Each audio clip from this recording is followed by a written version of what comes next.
Welcome back, folks, to Yankees Unloaded, presented by Prize Picks. I'm Jake Ellenbogen. He is Gary Sheffield Jr., and we are talking about your incredibly disappointing New York Yankees right now. We were just joking yesterday. Gary, they're 8-2. Well, Gary, they're 8-3. Gary, they're 8-4. Still good, though. 8-5, still good, though. 8-6, still good, though. 8-7, still above 500. We're going to be Jeff Fisher 8-8 soon. 8-8. I mean, hey, you're not below 500. Yeah, dude, we saw this coming a mile away.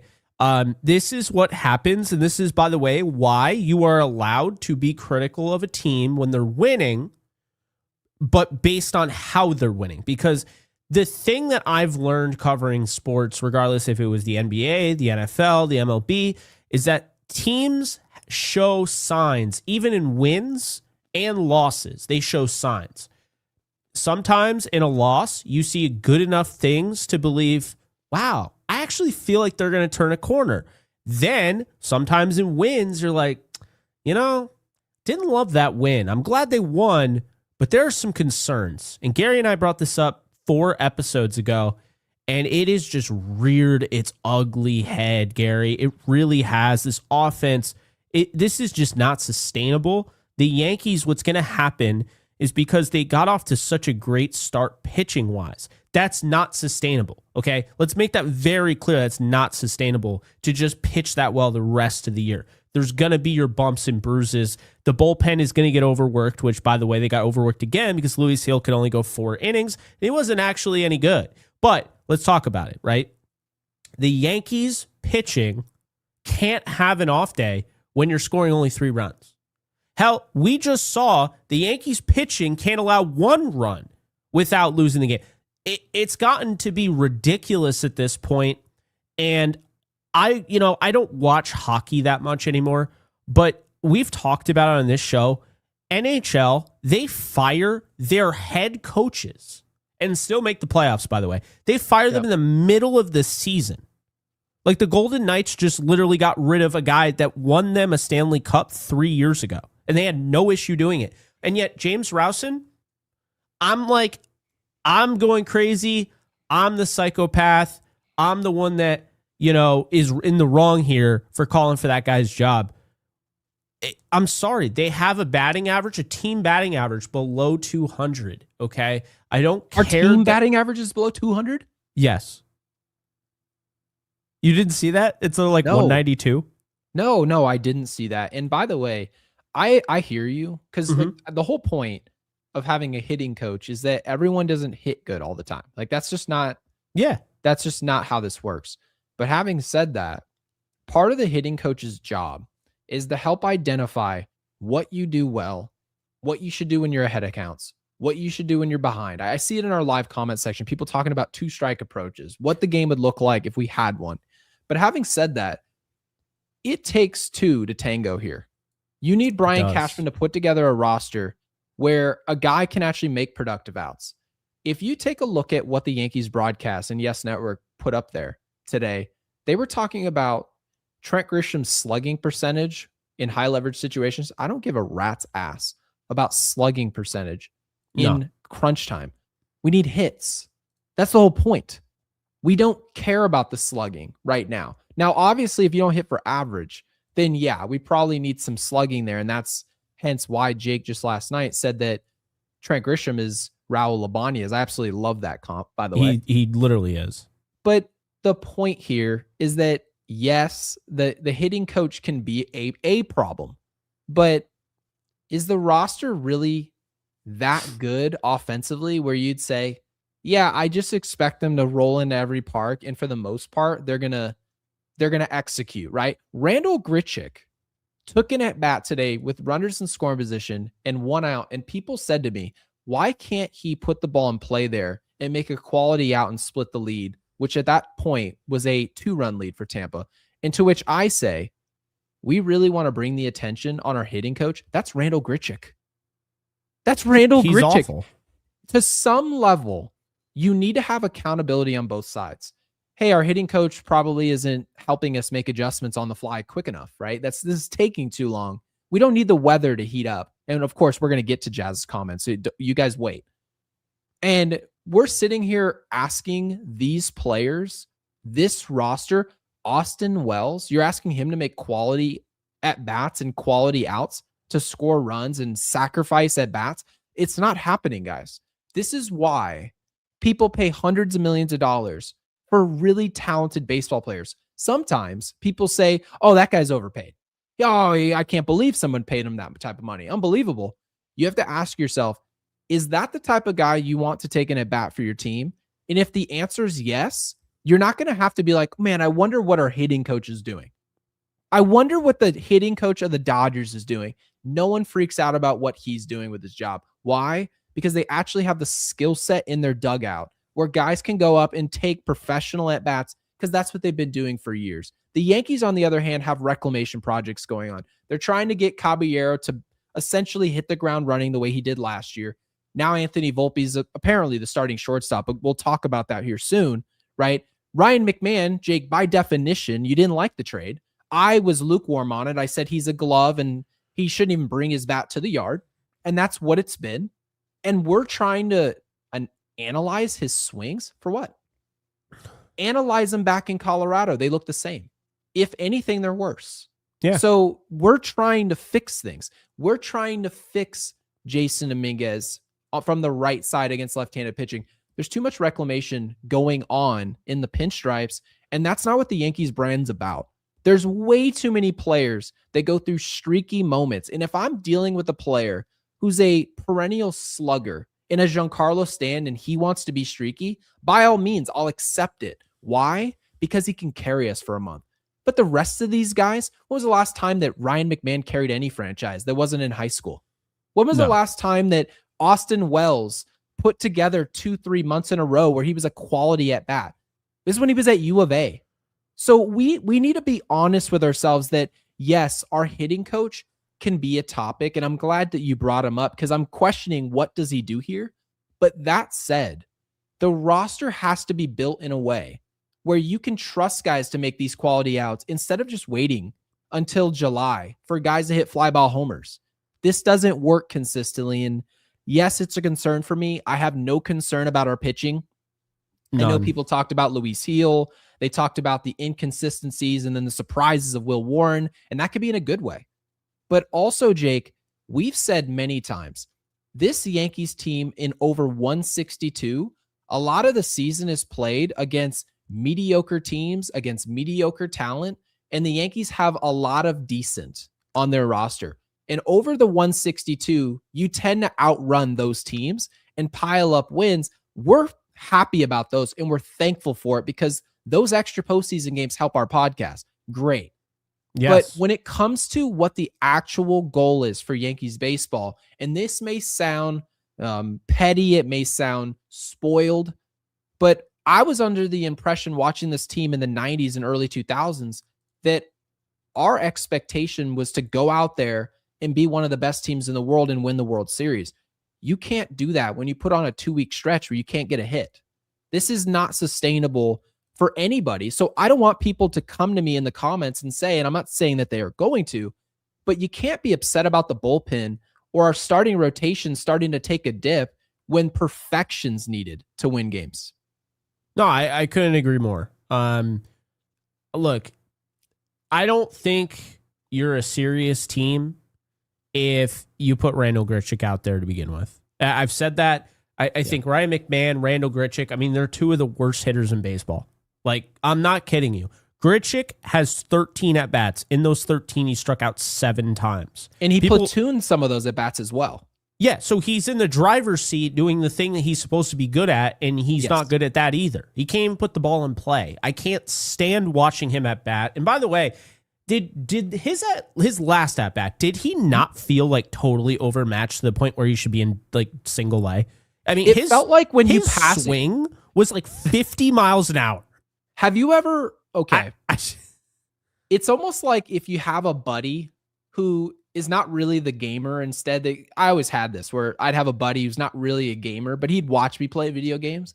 And every once in a while, he's like, oh, let me try, right? You're playing your sports game. You're playing Madden. You're playing MLB The Show, right? Back in the day, you play MVP Baseball Slugfest. And your buddy goes, hey, man, let me grab the control. I want to take an at-bat. And you hand it to him. And it's like one of the worst at-bats ever. Obviously, you don't judge him too much. But Randall Grichuk was sent up to the plate, like you said, with an advantage. You're a platoon bat. Very similar to Paul Goldschmidt. Paul Goldschmidt is part of the reason he's a borderline Hall of Famer is that he's absolutely on the latter half of his career. He's taken a little bit of a regression against right-handed pitching, not a regression whatsoever against lefties. The power's there. The ops is sensational, Jake, right? The numbers are there. Same with Anthony Volpe. Those guys hit lefties. And if we send you up there against a lefty in 2026 consistently, you can't do nothing. No. We can't send out some guy with blazing speed and say that guy's job is to be a pinch runner for Giancarlo Stanton late in games. And then we send him out in the 7th and 8th and he's getting picked off. If that's going to be the case where you fail your niche job, you don't have a job. You are useless.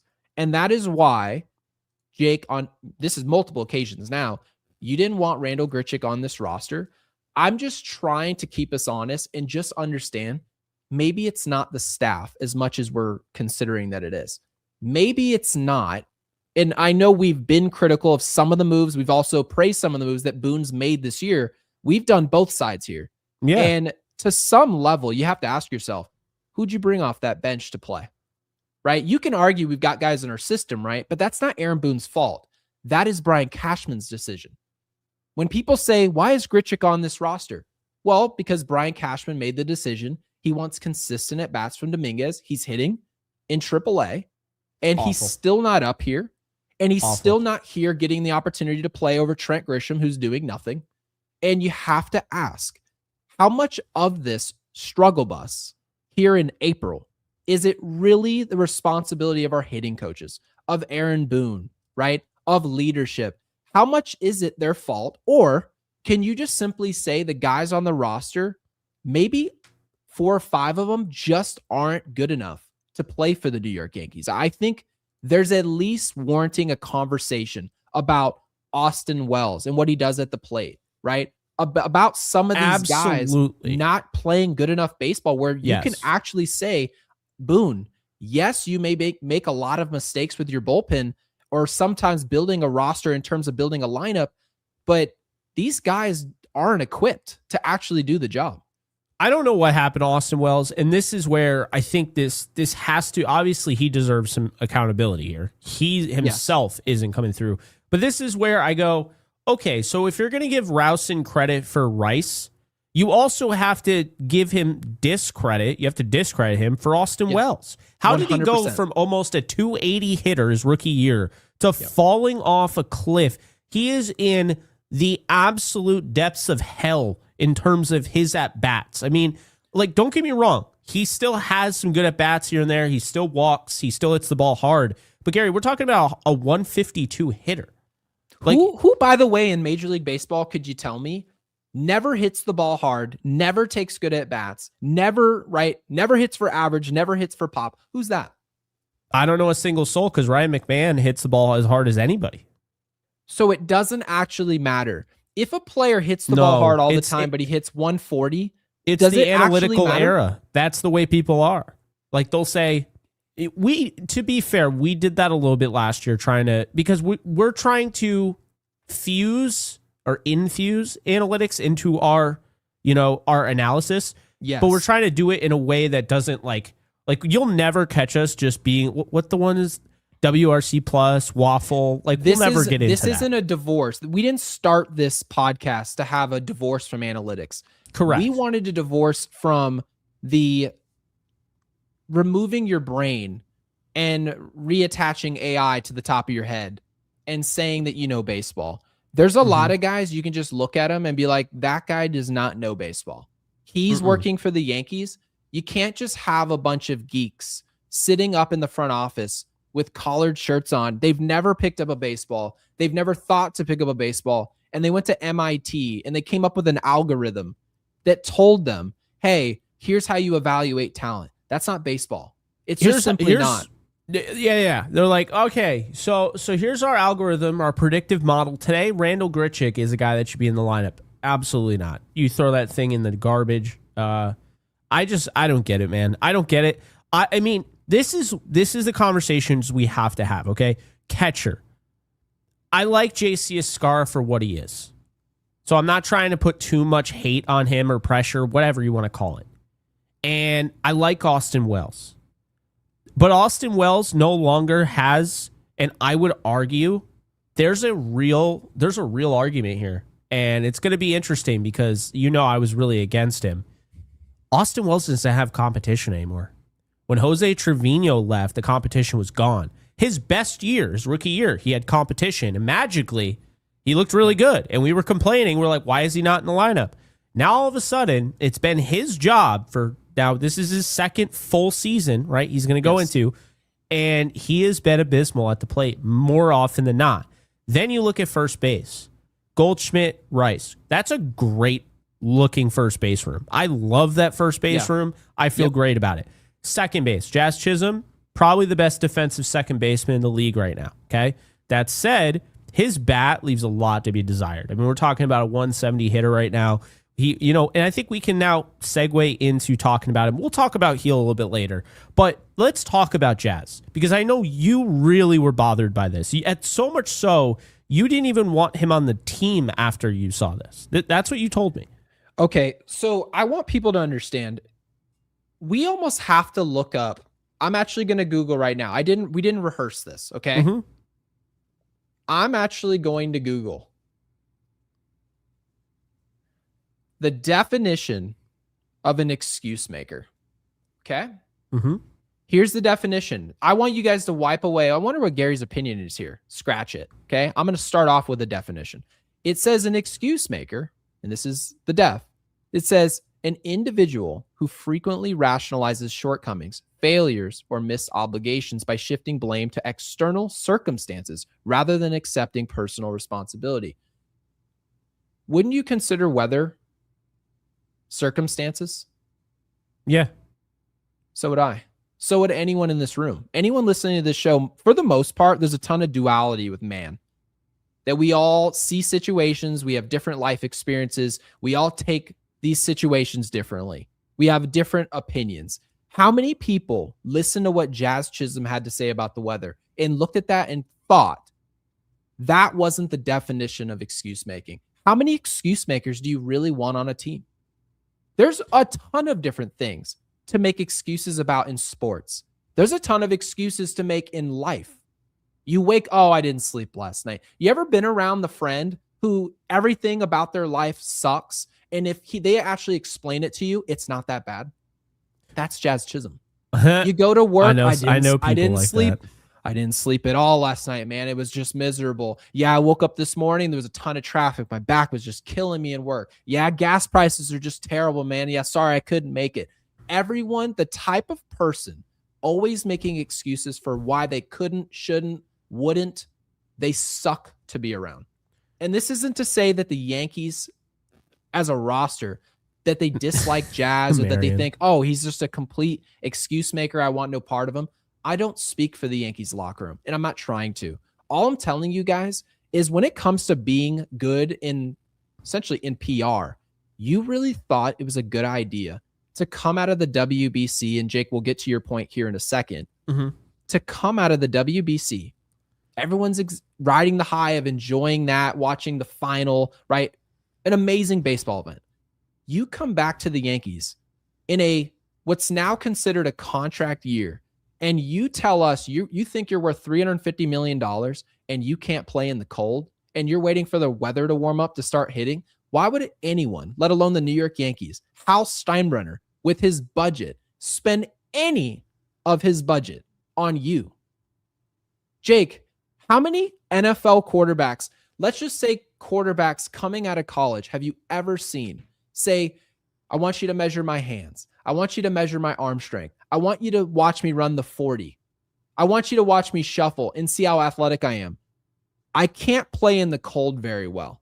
How many quarterbacks have you ever seen say that before the NFL? That's not the culture, Gary. You play that position. Yeah. Look at Jalen Hurts, right? Jalen Hurts has been kind of knocked in every capacity. Won a Super Bowl and still is hated on to this day. Everything he does, right? And now he's essentially the scapegoat for the entire organization. But you look at him, and he's always been counted out, and yet I've never once seen that guy make excuses about his hand size or well, it's cold. He plays in Philadelphia. He knows what it is, right? Never even in Alabama. We've seen them play in the cold. We saw them play at Tennessee. Never one time should you or would you ever hear someone say, I was just freezing. No winner talks about the weather. I've never seen it before. So I understand that some people who really like Jazz, and by the way, there are a lot of people that love Jazz. I really like Jazz. And I get that. He's a flawed player. Jazz. Yeah, you like Jazz. I like watching Jazz play well. I hate his mentality, man. And I think it's the wrong mentality. Fair. It's really so cowardly. And let's so the quote was Jazz Chisholm Jr. on early season struggles. It's cold. It's literally all it is. I'm not using it as an excuse. Literally goes on to use it as an excuse. As soon as the weather heats up, I heat up. That's what it is. It's hard to function when you can't even feel the bat. It's not that cold. You're not like, come on, dude, the wind chill, like it's not even below 0 in New York. Come on. Well, below 0, it's not even 40. So, well, here's my thing. So let's say he's right. Okay. After you make a comment like that, now it's up to you in the environment in Tampa, because you can't tell me, oh, it was so cold in that dome. I don't know. No. You're in Tampa. There's literally no weather to impact you now. You can't go 0 for 4 after saying that. You just can't. And look, was he facing today? Because it is a factor of who you face on the mound. Was Yamamoto pitching today for the Rays? No, Steven Matz was, who gave up. He threw a two-hitter. I know he only pitched 5 innings, but he only gave up 2 hits. Wow. And I would by love the way, to know what the actual explanation is, because you want to know when he gave up those hits? Wasn't it in the first inning? First inning. So once again, the Yankees strike early on, and then they can't do anything after that. This can't happen. The first hit of the game was Aaron Judge, single to left. The second hit of the game against Mats, after Bellinger hit the sac fly to make it 1-0 and Stanton walked, Rosario tripled, which again brings up a whole other thing that I've been talking about. Imagine how good the Yankees would be feeling right now if they just traded for Rosario, signed Rosario, and never even entertained Ryan McMahon. They'd be in a much better spot. But we would probably have Alex Bregman on this roster if we didn't make the decision. Let's talk about gung ho. Let's talk about the World Baseball Classic though, because I mentioned that to you off air, and I'm not saying that I agree with the excuse making, but the thing that disappoints me about Jazz, right, is that he's choosing to go the cold weather route. When I'm not saying I would accept the excuse, but if he just came out and said, it's been tough since the World Baseball Classic, I was in, high intensity, high octane environment, and I came back and I just don't have it right now. I'm trying to figure it out. Like, it's an excuse, but it also shows that, like, okay, I don't have it. I'm trying to figure it out. You see how that's a much better way to word that than it's literally all it is. I'm not using it as an excuse. As soon as the weather heats up, I heat up. That's what it is. That is not taking accountability. That's basically saying that's giving yourself a pass. Oh, you can't expect me to hit in the cold because I just don't do it. But then I hit when it's warm out. Bro, I don't give a rip. I want you to hit right now. I don't care that. And when it's not cold, like in Tampa, I want you to hit. But let's because Jazz did put this on himself, and I like Jazz, but I like to also be very objective about this team. As you know, everyone is on the table. I've called out Rice for some of the worst challenges you've ever seen. Do I love Rice? Yes, he's one of my favorite players. Both do. Yep. But here's the deal. Jazz Chisholm, okay? We go back and San Francisco, okay? It was nice out, right? So that's 11 at bats, and he had We started the season on the West Coast. Jazz is hitting 170. So if he's talking about he hits when the weather warms up, for the most part, we've played in the warm.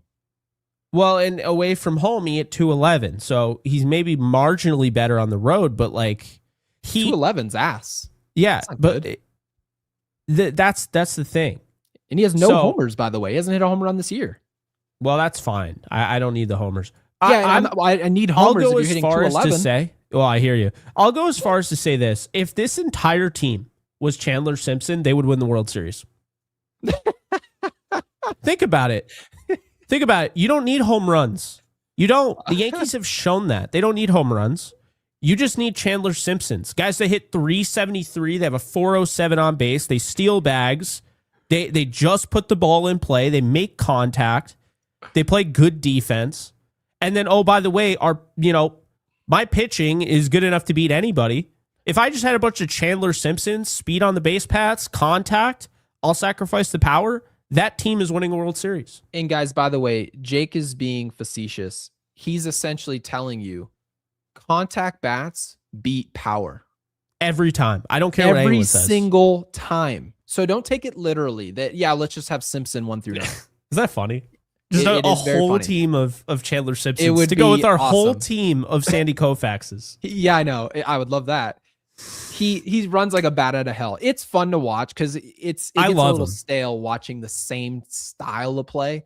And obviously was it Cedric Mullins today trying to rob the homer in center? It was horrendous. Yeah, but that guy is one of my favorite players in baseball, Chandler Simpson.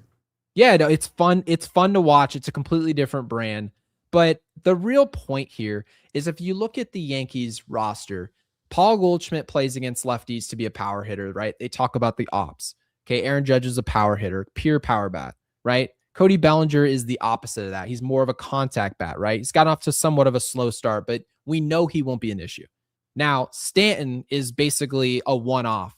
He's basically Kyle Schwarber, a power bat that actually hits under pressure. Very rare in today's game. Rare. Okay, he's a standout.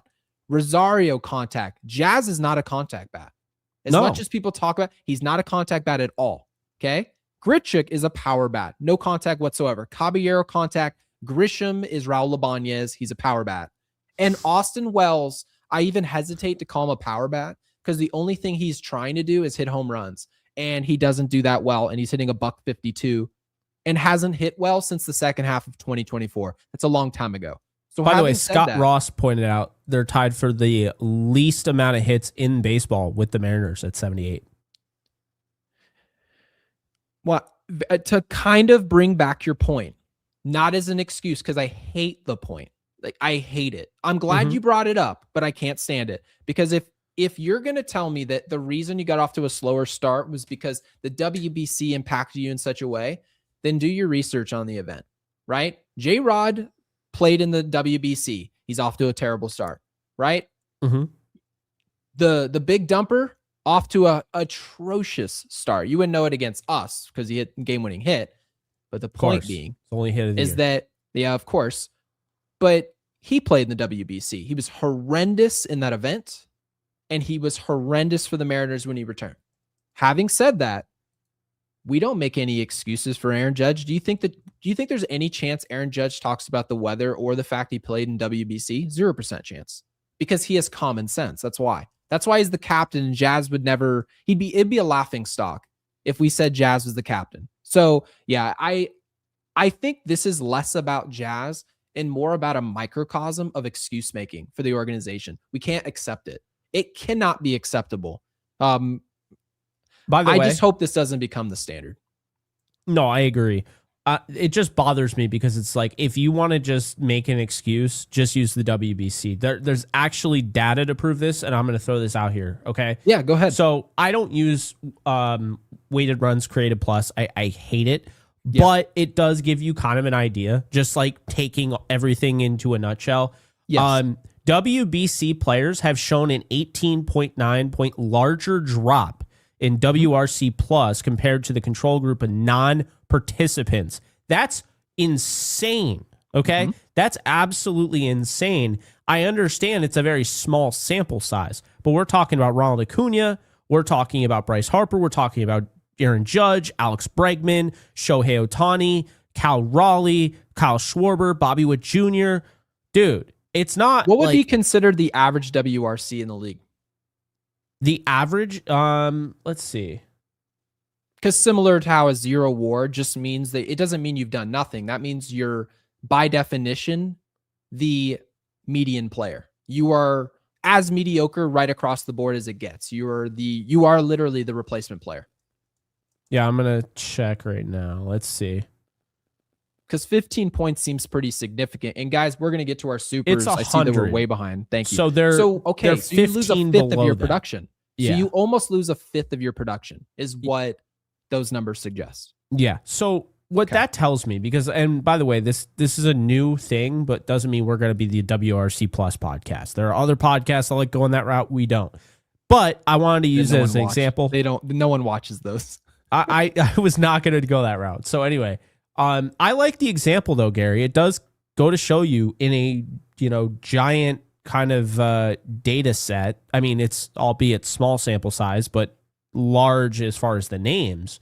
It shows you that Jazz easily could have just said that, and that actually has merit. The cold weather thing is just obnoxious. Although you proved that maybe there's actually some truth to that, because you literally just said yesterday how the Yankees' one postseason that they really hit well in was 2020 when they were in San Diego. San Diego, I'm pretty sure it was 75. Matter of fact, I actually was living in San Diego in 2020. That was the COVID season. I lived there. And I was standing out there. Keep in mind, there was a bunch of plastic signs and a bunch of, right? There was a bunch of pictures of faces in the crowd. The weather was immaculate. I was literally standing in essentially like an apartment complex, looking over with binoculars and watching Giancarlo Stanton hit that home run off Tyler Glasnow. I watched that live. And the weather was beautiful, right? Gleyber Torres was on fire. Giancarlo Stanton was going to break the all-time home run record, right? So the Yankees were hitting. That was the first year we were hitting, and we ran out of pitching. We tried to get cute. Let's throw out a righty. They'll bring their righty lineup, and then we'll bring in a lefty right away out the pen. It didn't work. We lose to the small market Tampa Bay Rays. So having said that, Yankees for the win, says Paul Skeens also had a rough first start. Yeah, I mean, you could absolutely put 2 and 2 together and say, and I'm not here to say that it's my opinion per se, but you can say, yeah, guys aren't playing well that played in the WBC. Okay. But for Jazz to tell you that he thinks it's weather related, it should just give you a sneak peek of his mentality, which is of excuse making. That's what he's got. And so nobody, by the way, has pointed out the WBC thing on their own. You wouldn't catch like Aaron Judge being like, yeah, it was just really, really hard fought. And yeah, we just, I don't know. I just can't hit lately. Like, can you imagine if the captain of the New York Yankees said that? I would lose my mind. No, and it's. Oh, real quick, by the way. Yeah, go ahead. I was just going to put this up, although maybe I shouldn't. Alberto saying you are literally using the stat. I don't know how much more clear I have to be. I hate the stat. I was using it in that just example. You're probably not going to hear WRC plus again unless we're mocking it. There you go. Oh, someone was upset that we used WRC for 10 seconds. You are literally using the stat. That's what Alberto said. So I'm like, I know that, but Alberto, we know. We put it on the screen. So thank you. Yes. But Ninja Hot Dog, really appreciate the 5, says we've fallen back down to earth. That $22 million got us nothing. Obviously, he's talking about Trent Grisham's 1-year deal that we gave him to be in place now of Jason Dominguez and any opportunity to see what he does. And said, once again, we are failing to beat trash teams. That I disagree with. The Yankees were good last year against bad teams. Where we struggled and where the Yankees really lost themselves to the division was how they played head-to-head with Toronto. That's the number one. The AL East, yeah. The AL East beat our asses last year. Just ate them alive. Man. They killed us. Boston killed us. Toronto killed us. We didn't find consistent ways to win those games, home or road. Jake and I talked about it at length. Almost all of our podcasts, I don't know how they do, but almost all of them are almost 2 hours. We have talked about it. And you cannot go out there and lose to good baseball teams consistently, beat bad teams consistently, because that's where I'm disagreeing here. The Yankees are built to beat bad teams during the summer. And so that's why Jake and I both think they're still going to win this division. Most likely, it's not a given, obviously. But part of the reason for that is because we're built to wait for it to get warm out. Jazz is going to hit a lot of homers, and then he's going to slow down in the postseason. And then people are going to say, do we want to bring Jazz Chisholm back to this team? Because he stole 48 bases and hit 27 home runs. That's a good player. And to which I say, I don't want him on my roster. I don't care what he did. It's not good enough because he's not good in important times of the year. He can't hit when it's cold, and he can't hit in October. I'm good. I'm absolutely good. So Ninja, I disagree about beating trash teams. I think the Yankees will be absolutely fine long-term. But having said that, our ceiling is low because of what we do against contenders, teams over 500. Which, funny enough, they beat good teams earlier in the season. I mean, Seattle and San Francisco. I mean, those, I would expect both teams will be in the hunt to make the playoffs. I don't really see the Rays making the playoffs.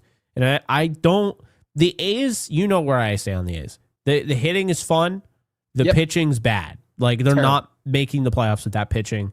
Appreciate you, Ninja Hot Dog. Alex, double X Alex with the Grit Cheeks. With the Baja. That's Randall Grit Cheeks. Shout out to Cheeks in the comments section if you're here. But yeah, that's hilarious. Love Alex. Grit Cheeks. That is unbelievable. I mean, he is terrible. So, you know, there is that. Slim, appreciate you with the lemon. I said earlier this season the Grisham contract will be a nightmare all season. He's reverting back to the 190 hitter he is. It's not just him. It's how much smarter that money could have been spent. I mean, exactly. I see, this is spot on. It's that last part to me. It's not just him. It's how much smarter that money could have been spent. The Yankees, if you take the $22 million they're paying Grisham, the $16 million that they are paying Ryan McMahon, the $15 million they're paying DJ LeMahieu, who currently doesn't reside on the roster, that we could have signed Shohei Ohtani. That gives you $53 million. You know who makes $53 million this year? Shohei Ohtani? Juan Soto. Juan Soto That's makes funny. 51 to be exact. So hear me out, right? If I gave you $53 million as a general manager and you came back to me and you're like, well, I got us Ryan McMahon, DJ LeMahieu, who can't play ever again. He's golfing right now. But we still have to pay him $15 million. And Trent Grisham. Gary, I don't care how much I love you. I am firing you on the spot. And be like, what did you do with my money? It's really disturbing. If we get into these conversations where people say, God, wouldn't it have been nice if we could have spent this money elsewhere? But that's the whole point of having a general manager. Like, you're supposed to be able to make good money. Like, look, I mean, what's his name? Schneider. I think Schneider for the Seahawks. Incredible general manager. Knows what he's doing. It's why they won the Super Bowl. Like, he built that team and they didn't have to take that long. And then you have guys like, you know, Theo Epstein. Like, we've seen guys in the past that just know how to construct a roster. And at that point, see, I don't need to have Bobby Cox as my manager. If I have a good constructed roster, Joe Schmo should be able to manage that shit all the way to the World Series. Over the sample size of what is now going on 17 years, you would win at least one time. If you built a team where you said, I really like what we've done, not just of what the foundation is of this franchise, what we've drafted, right? What's in our system currently, what we plan on doing with our, right? You're talking about international signings and Jason Dominguez, right? And all these players coming out here. We really like what we're doing, what we're building towards. And the Yankees overall just ended up tricking themselves out of a situation without any freedom to go out and make a splash this past offseason in free agency. Why? Because they offered a contract to a player that they assume no way in hell he's accepting a deal. He does accept the deal. And so they have only one choice. And that was to say, oh, we're glad he's back. Well, what did you guys think he's going to say? They're like, well, it turns out the Yankees, they weren't just fooled. They're not going to tell you they were fooled. What do you think they are? They may not be good at their jobs, but they're not complete buffoons. They know to tell you that, oh, no, we understood that if we gave him $22 million, there was a possibility of him showing back up here. No, you didn't think that was happening. There's a lockout coming this next winter, and you thought he was taking that deal. No, you didn't. So you offered him that money. And then now in hindsight, people say, man, if it wasn't for Grisham, we would have went out and got Bregman. No, we wouldn't have. What would have ended up happening is they would have just jumped the gun and said, let's go sign somebody else for $11 million.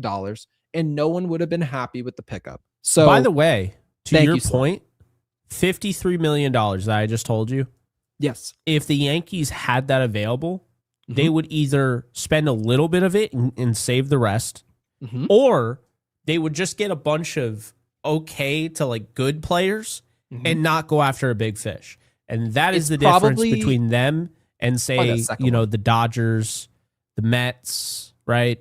Yes. I hate giving the Mets credit, but I mean, if you gave $53 million and said, hey, Mets, who are you spending it on? They'd be like, probably a superstar. We're probably going to go after Cody Bellinger or Juan Soto or, one of the top guys on the market. I know people are going to, shit on me for saying superstar and saying Cody Bellinger, but the point stands. They would go after a big fish. There's a level to baseball players, and Cody Bellinger and Ryan McMahon and Trent Grisham are not on the same level. So to your point, the Yankees told us, they're like, hey, we like, you're not grateful enough. We went out and we got you Carlos Rodon. You wanted Carlos Rodon. You wanted a pitcher. We got you. Then we got you Max Fried. Actually, before that, we got you Juan Soto for a year. And you're like, I cannot believe the gall of this fan base wanting good players. Like, we went out and got Max Fried. We got Paul Goldschmidt at 37 years old. I mean, I know we could have gotten buzzers. Don't forget the buzzers, Jake. What do you think? We can't just buy all the players.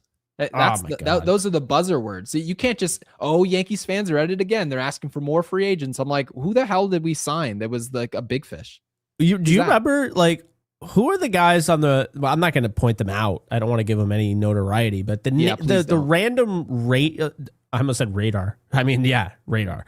The random radio dudes who are like, I can't believe Yankees fans. They like what? And they're Yankees fans themselves, and they're like, I can't believe Yankees fans act like we're going to get everybody. We're becoming the Lakers fan base. Like, you just Photoshop everybody in a Lakers uniform. First off, I'm a Laker fan. I spent a little bit of time covering the Lakers. The Yankees are not like the Lakers fan base. The Lakers fan base Photoshops everyone in a Laker uniform. That's a foregone conclusion. Yankees fans just want to win.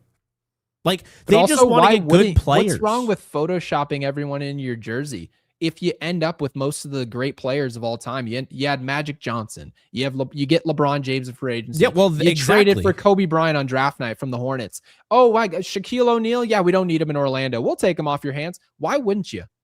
If you're the Yankees and we had Mickey Mantle, we had Lou Gehrig, we had Babe Ruth, right? We had Derek Jeter. We had all these different players. Alex Rodriguez agrees to move positions, the best shortstop in the game, to third base to come play for you. And you're not going to be aggressive about who you want on this team. You're not going to have the balls to say, get Paul Skeens over here, man. Get Bobby Witt Jr. People make it seem like you're asking for us to go to the moon because you want Bobby Witt Jr. in pinstripes. Fill in the blank of player. Shohei Ohtani, he's done with the Angels. Why don't we try to get him? And they make it sound like you're performing witchcraft. It's not that deep. It's baseball. There's no cap. All these players cost it. There's no cap, man. So I don't understand it. I couldn't agree with you more. People make it seem like Yankees fans are spoiled for asking for better baseball players. It's insane. I mean, I don't understand because I know politicians do that, and they'll be like, they'll get all these people to start, spewing whatever that they want, and then they do their own work essentially. You don't need to work for them, just like you don't need to work for Hal Steinbrenner. You don't need to make his job easy. He should have all the pressure in the world. There should be people outside of Yankee Stadium doing that thing that everybody laughed at Lakers fans for doing. Remember the protest? I mean, it was funny, but like, look, I don't care. I would like to see pressure put on this team. I really would, because the fact is, you have Aaron Judge, you have a great rotation, the pitching is great. The bullpen could be better, but we could live with the bullpen because once Cole comes back and Rodon comes back, some of those guys are going to trickle into the bullpen, and it's probably going to fix everything. That said, what I can't live with is the fact that I have to see on April 10th, okay, I had to watch Randall Grichuk take 4 at-bats today for this team, and I'm supposed to sit here and understand, no, Jason Dominguez needs everyday at-bats in the minor leagues. No, you know what? I actually think it's gotten to the point where I don't actually have an issue with Ben Rice playing catcher again, first base being Cody Bellinger, and putting Jason Dominguez in center field and Grisham in left field. I actually don't give a rip. You know why? Because that astronomically improves your lineup. It does. You can't even Something's to be that it said. doesn't.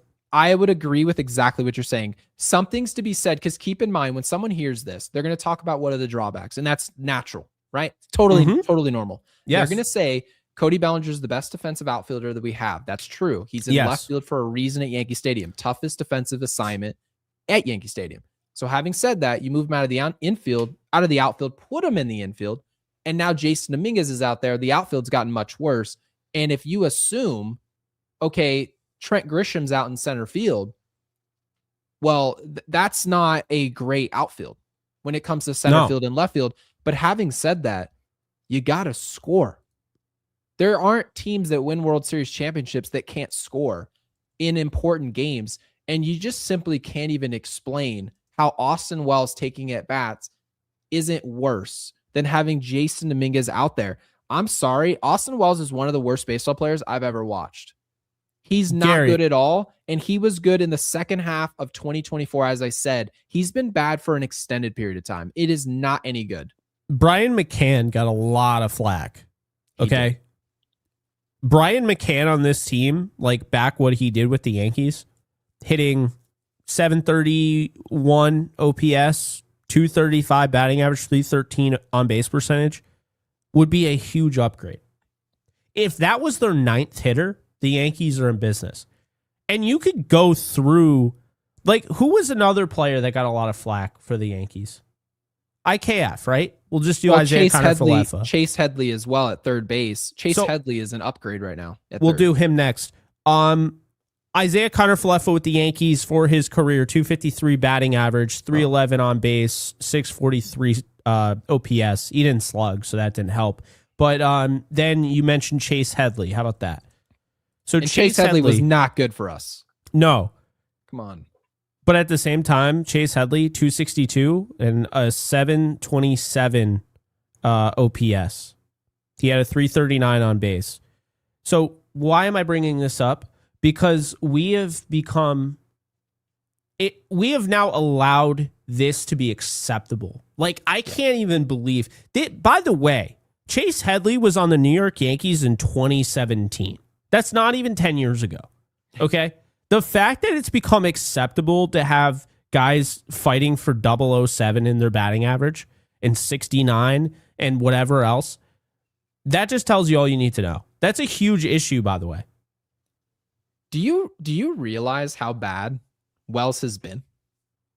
Yeah, he's been. Is everyone it's making me upset aware? Because I defended him like crazy and I believed in him. And right now, I mean, and didn't he win like catcher of the World Baseball Classic? For whatever that's worth. I know. We've always talked about it. Catchers are pretty bad. But having said that, Austin Wells, here's what we've gotten caught up in is counting stats. Well, that guy hit 20 home runs. So what? Anthony Volpe hit 20 home runs in a season, and he hit 200. And everyone said, oh, that was dismal, including himself. To your point, though, he walked 30 times last year. It's just insane.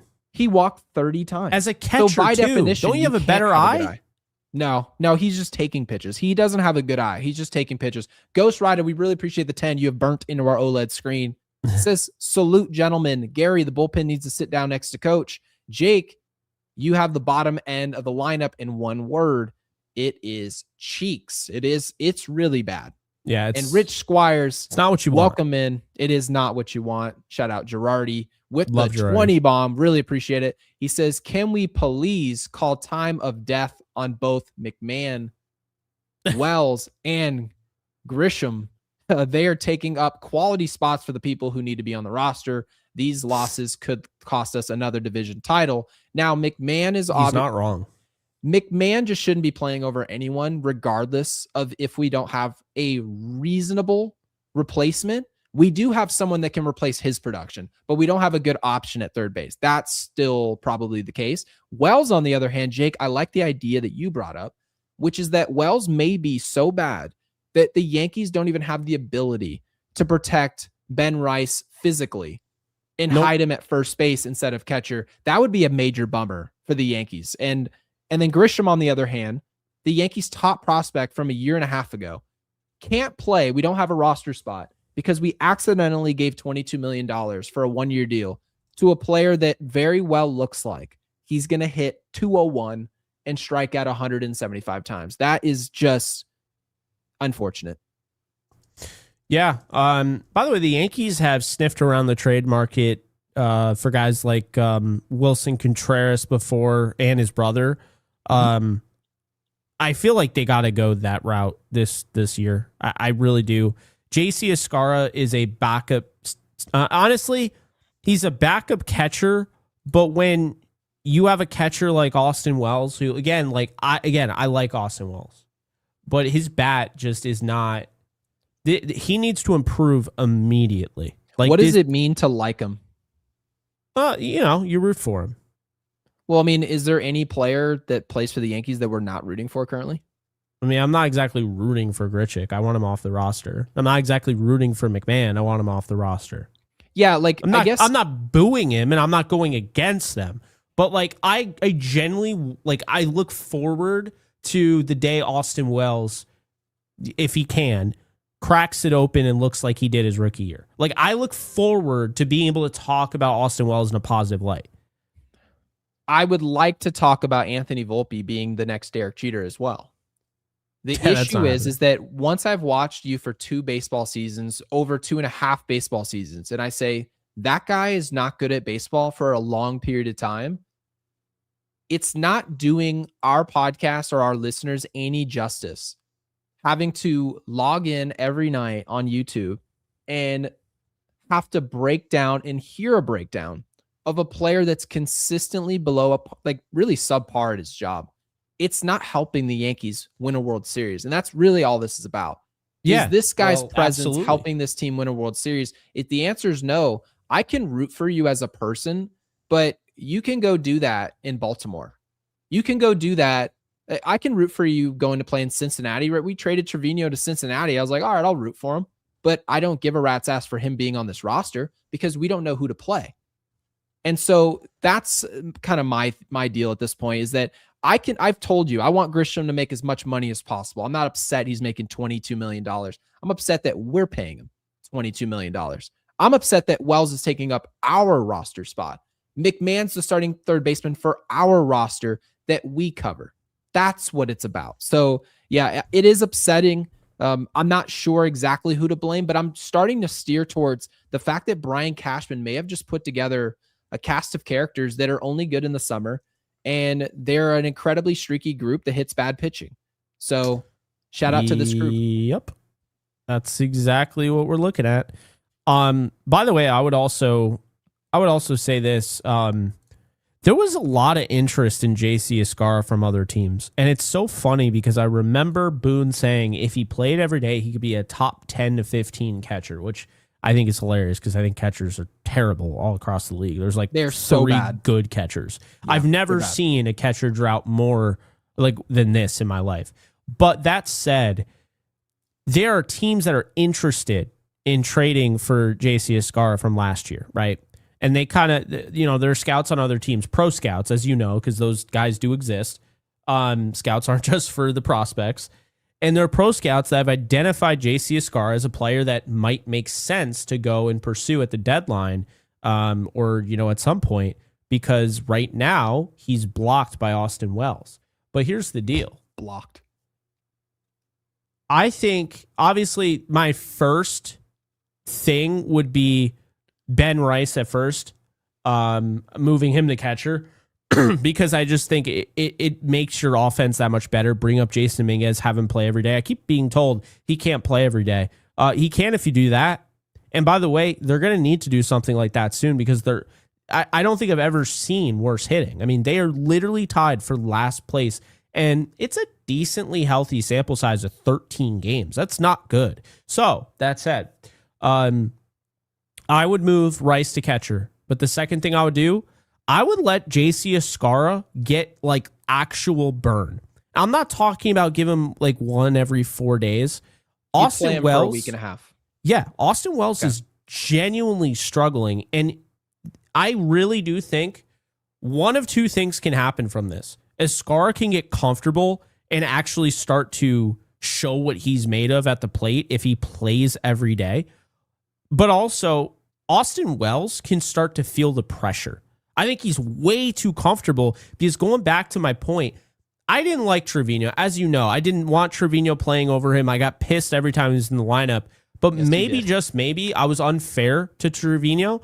And the fact is, Trevino was keeping Austin Wells like just focused on the ultimate prize of getting this job. Now that he has it, he's no different than, you know, I mean, I would honestly say this. He is no different than Grisham, because Grisham doesn't have, we saw his competition today in Grichuk. I agree with you. Yeah. There you go. I think that's something, and these are the conversations internally that you pray they're discussing, because if they are worth any bit of a gram of salt, then they are going to have these internal discussions, and they're sitting there like, you know what? We've lost 3 straight, and our offense is terrible. We have to figure something out. We have to maybe call up a Jason Dominguez. We have to maybe move Austin Wells to the bench and give JC Escarra an opportunity. This is what you do. You can't just be like, they already told us how they feel about Austin Wells. He's now hitting in the 9-hole every night. So there you go. He's a savvy vet. Like he's just, he's been around the block. He knows he hits the professional hitter. Austin Wells has proven nothing in this league. I want to just put that out there. He's never been consistent in Major League Baseball yet. It's never happened before. So for us to consider the at-bats he gave us last year in the postseason, the at-bats he gave us during, you're talking about during spring training, the at-bats you guys saw all of last year, they were horrendous for the entire season. There was never even a day in the sun. And you get up here the following year and you struggle out the gate again. So essentially we're talking about 180 games in a row of struggle. And we're just going to sit up here and act like JC Escarra isn't worth some burn. And for what? Oh, he can't hit either, because every time we put him out there, he's not hitting so far. Well, who's he replacing? Is he replacing Johnny Bench, or is he replacing the worst hitting catcher you've ever seen? Let's be realistic about what it is that the player that's the backup would be replacing. And in this situation, it's the power. It's got to be that, because they see it's not impressive to me to hit 21 home runs when you hit 200. That is garbage to me. This is what I'll tell you. Okay. In 2025, he had 40 games played and he had 2 home runs. JC Escarra did. Yes. Austin Wells in 126 had 21 home runs. So that's how they look at it. By the way, the defensive value of JC Escarra, his ERA, so when in pitcher, when, you know, just threw to him specifically, was 3.27. It was actually higher than Austin Wells. Wells is third in MLB framing, but framing also hasn't mattered as much this year. And I'm starting to really see that. Yes. No, you're absolutely right, because the zone technically is shrinking, as Michael K brought up. Games are starting to slow down. So the strength of Austin Wells, it hasn't been eradicated. It's still there. But when you're talking about a player whose strength by definition, number one, is to frame. That's his number one job. And then to block, he does that well. His throwing is mediocre at best. He can't hit water if he fell out of a boat. It's not a good baseball player. So we'll leave it at that. Slim Lewis, with the 5 says our lineup is so bad that I'd be thrilled to have Anthony Volpe back. And obviously we've got Slim. We've got some great news for you. Brian Cashman said this morning that Anthony Volpe it's his expectation that he will be the starting shortstop upon return. And so Slim says, and by the way, any Yankees hitter batting below 200 should not be allowed to challenge strike calls. Jake, you said you wanted to discuss the challenges in depth. Yes. I want to give you the floor to say what you needed to say, because the challenges today from Caballero were very bad. Challenges in general. We also, from Chris Kirshner, we have some statistics exactly on what the challenge system looks like from Yankees hitters. Jake, do you have that tweet that we could pull up? Because I also could pull it up as well, just to give you a little help. They've lost here. 11 of their last 13 challenges, Gary. 11 of your last 13. That is just not understanding where the strike zone is at all. It's okay to make mistakes. That's just the wrong 11 of 13. It's crazy. And by the way, friend of the show, Ariel Epstein, had a great tweet. I don't know if you saw it. Oh, what was it? I didn't see it. Fantastic. It's literally what we've been saying. It's not just because here's the thing. I understand people are getting used to this ABS system now, and they're choosing to be upset when the Yankees don't get one right. I don't care about that so much as I care about who is challenging and the situation. You get one wrong in your Aaron Judge, I'm not going to be like, Aaron Judge sucks. What the hell? No. But Ariel Epstein's tweet, at Ariel Epstein, the Yankees are doing exactly what I feared ABS would do. They're wasting challenges in non-pressure situations. When you're down to one challenge, you can't allow a bottom of the order guy to challenge with bases empty in the 6th inning. I could not agree more. That has been my guys who suck biggest issue. So don't not need only any protection. Not only is it you're challenging with nobody on base with one out in the 6th inning, but you're Jazz Chisholm doing it, and now and it's not even a good challenge. So like, I mean, dude, they were like, it paints the corner. I'm like, no, that was in the box. That wasn't and by the way, what would Jazz ever be challenging any calls right now? What would he be doing that for? He already told us before the game he's not hitting because it's cold. So I know. You might as well just let everything go by. It's like the injured player who's just like, yeah, I'm not going to play, not because I can't play. It's because I'm not as good as the guy who would fill in for me right now, the way I am. Like, but I mean, the tweet makes a lot of sense. It's save typical. It for the better players so that you have a lifeline when it matters most. That's literally what we've been saying. Yeah. And actually it reminds me of we talked about this at length. You and I, and this was off air.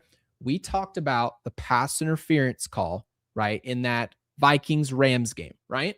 And Saints-Rams game, yes. Saints-Rams game. We talked about the point of replay, right? Everyone says, what the hell do we have replay for if we don't get the call right? Isn't that the point? And everyone says, no, you can see right there. It's close, but the right call, it's our ball, right? But what people don't understand, the only reason they actually gave us the ABS system, you want to know what it is? It's to give us the idea that we're in more control of the outcome. And if there's an absolute egregious call in a pressure situation, they can fix it. That's why they put it in there. They didn't put it in there to get all the calls right. That's not why they did it. Hey, Gary, they did it to give you the illusion that things are more fair.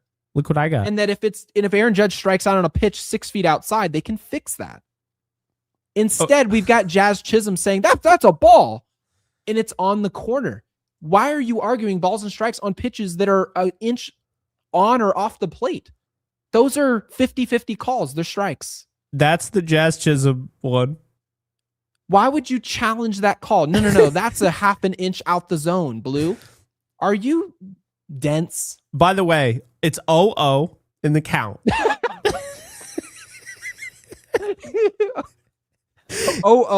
He challenged. Like hell no. He challenges this, and now it's 0-1. Boo-hoo. But here's the thing. Now you lose a challenge, And guess what, Gary? There was one out and there was nobody on base. And then Caballeros, which is, I believe, right Please here. Pull so this up. They literally challenged the exact same call. It was like almost the exact same one. And Caballero in the 5th inning, 0-0, 1 out, and nobody's on base. Nobody's on base, Gary.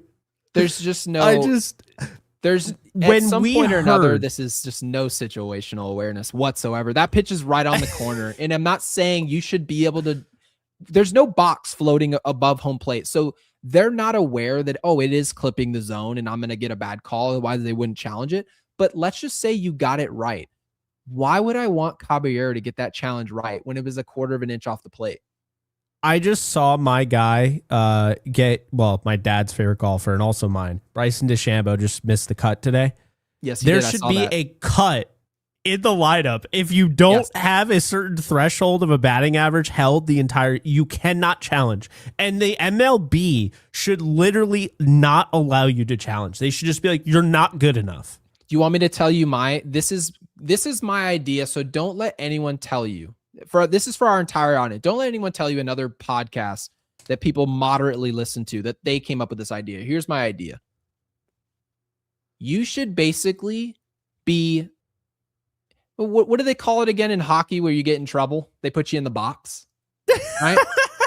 If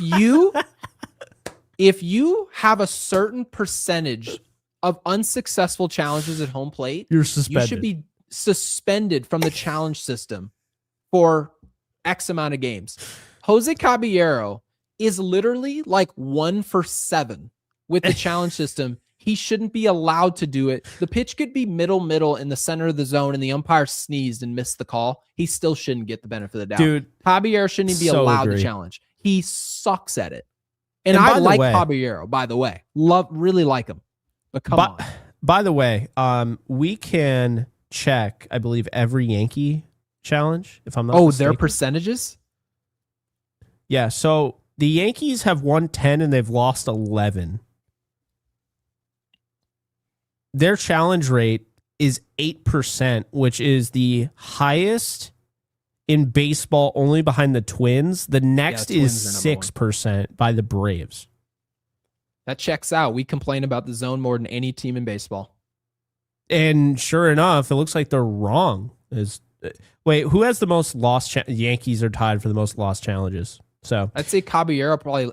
Is it Caballero or Wells? It's probably Wells that leads the Yankees' win percentage on challenges is 48%. That is literally 4th worst in the league.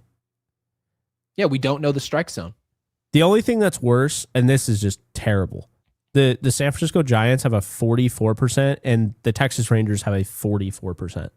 Why are you ever challenging if you're them? I don't even know. It is an eye opener, though. I will say that it is. They Slim, I do agree about Volpe at this point. Volpe will hug him at the door. By the way, Travis Chapman, who's on their staff, he pointed this out when the Yankees had the crazy. They were so much better than everybody else at challenges. Mm-hmm. He said it is not sustainable and it's luck. He called it gambling. And you know what? Did he really say that? Yes. And you know what? Wow. It's 100% gambling because guess what? You're thinking you see the zone a certain way.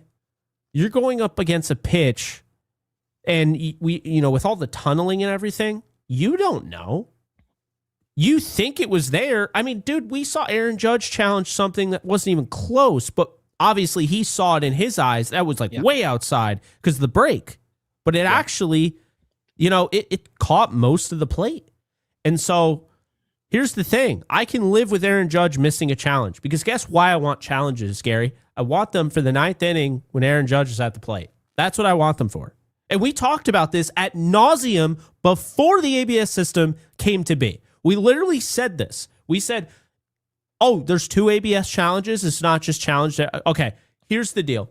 If you're not Aaron Judge, you don't challenge. We made that very clear. Now, obviously, we were somewhat kidding because like Ben Rice, I didn't know he was this bad challenging, but Ben Rice is good enough to warrant a challenge. Yeah, the Giancarlo talent level, there should be a good threshold. enough. Yeah. Yes. Cody Bellinger, absolutely. Honestly, at this point, if Rosario challenged, he's earning his keep. But no way Jose does a a batter who is below 160, or actually Caballero's 125 right now. There's no way in hell you are allowed to challenge. Yeah, like, Ryan McMahon should be literally sent to Guantanamo. Oh my god! If he ever challenges a call, oh my god, he's hitting 069. It's not I have even an idea, by the way. Process. To your What's point, that? I think baseball should suspend these guys from challenging, but there's a reason for it. It's not just like whatever. It holds up the game. I would literally call it delay of game. If you are that bad, like, you know how at like a certain amount of tech fouls you get suspended a game. Yeah. You get like 16. Russell Westbrook always dealt with that. Yes. Yeah. Always. Every single year you get suspended. So did James Harden. So if you're constantly, Luka Doncic, for example, you get suspended, right? Well, after like 10, and by the way, Caballero's almost at 10, and the season just started. At 10, you need to literally be suspended. Like, if you do this, like, you're thrown out of the game. So the same premise that the NBA brought in, which is not you're drawing. So in the NBA, they used to have technical fouls, right? A normal technical foul. You're arguing with too much force. We can give you a technical 1, right? Everyone understands that call. Technical 2 is you're dangerous, right? And you're too reckless. You need to leave the game. But they also brought in something where they can give you a technical 1 if you complain too often, right? This is about frequency. I cannot have Jose Caballero slapping his helmet every day. I can't watch it. No. It's not entertaining. It's distracting. It's a distraction. I could not agree more with you. Gabriel, thank you for the 5. Says, imagine asking for $35 million AAV, but telling your team it's playoffs, count me out. It's too cold. Yeah, Jake, I understand that we both really like this change of scenery for Jazz Chisholm. We're the big stage. I mean, I'm sure the Dodgers at this point are a bigger stage than us, being realistic. But having said that, the Yankees are still one of the biggest stages in the world. I love the premise of Jazz coming here. He wasn't taking his his career serious whatsoever in Miami. I couldn't blame him. Everyone pretty much does it over there. I'm happy to see them, getting some momentum with young players. But having said that, Jake, I like the premise of putting a player, not really taking it seriously, and giving them the structure of what Yankees baseball is supposed to be, and it could work. And we watched Jazz last year and said, that's more of the type of player that we like. Then we see Jazz this year. Essentially the opposing radio hosts are like, oh, and there's Jazz just lollygagging it over to first base and we beat it out. And it's like, that's not the type of energy you need from a $35 million a year player. He just doesn't play with enough consistency. Maybe I don't want him on the team. It's not that I want him off this team, but I'll tell you right now, if he thinks he's a main character for the New York Yankees, that is where I draw the line. He's not a $35 million a year player. He's a player, in my opinion, that's somewhere probably hovering anywhere from $8 to $11 million for 4 years. Like, you're talking about a $60 million player, $50-$60 million guy, and that's probably still stretching it. I don't give Jazz Chisholm anywhere close to generational wealth to play this game. That is fair. Yeah. Gabriel, we really do appreciate the broccoli. Imagine asking 35 million AAV, but that's, yeah, I get it. Again, I hope Jazz just turns it around, which I'm sure he will. I wanted to bring this up. In the summer. This is just baseball. This is not just the Yankees, but like, oh my God, who the freaking hell? This is what I'm talking about. Okay. Wait a minute. This is just the most recent week's challenges. This is just a week. Look at. I wish we could identify who made that call. See, okay, Sir Anthony Dominguez challenged this. The pitcher. How are you challenging that? You had the best location. You have the best eye of anybody and you challenged that. Like, what about that pitch? this? That's almost a hit by pitch. Marcelo Zuna challenged this one. He's literally on this side of the plate. I did read a long article about this, and Austin Wells also talked about this. They mention a lot of the calls that are missed by umpires, so it feels a little unfair, is when a catcher's set up across the plate and they misfire to the other side of the plate and the umpire's not properly stationed to see that call. So it's a lot of guesswork as far as what pitch is on or off the plate. Because they also said that. But they that go call so has inside. to be. Yeah, that call has to, I mean, doesn't it? So Ozuna had to challenge this. This was overturned because that's not a strike. And then this was overturned because that's not a strike. And this was not overturned. This was confirmed. Okay, like you look at these and you're like, oh my goodness. And they're so far out. What's the worst? Oh my God. Austin Wells, catcher. Okay, he confirmed that. So it's pretty bad. This was just today. And that's Austin Wells challenging a ball. So he got that. And then this is where we live right here with Jazz Chisholm. And although it's not showing it, but I think this is overall what baseball may be doing is a social experiment showing you that if we do a challenge system, you're going to notice that the numbers are oddly close to 50-50 and we're not ruining the game as much as you're suggesting we're ruining the game. And I understand that there's some umpires that are absolute dog shit. They're not any good at their job, but the majority of umpires in Major League Baseball are a lot better than we give them credit for. And there's a lot of baseball teams that kind of scapegoat the umpire every day is that, oh, the home plate umpire just took the bat out of her hand. Well, then challenge it then.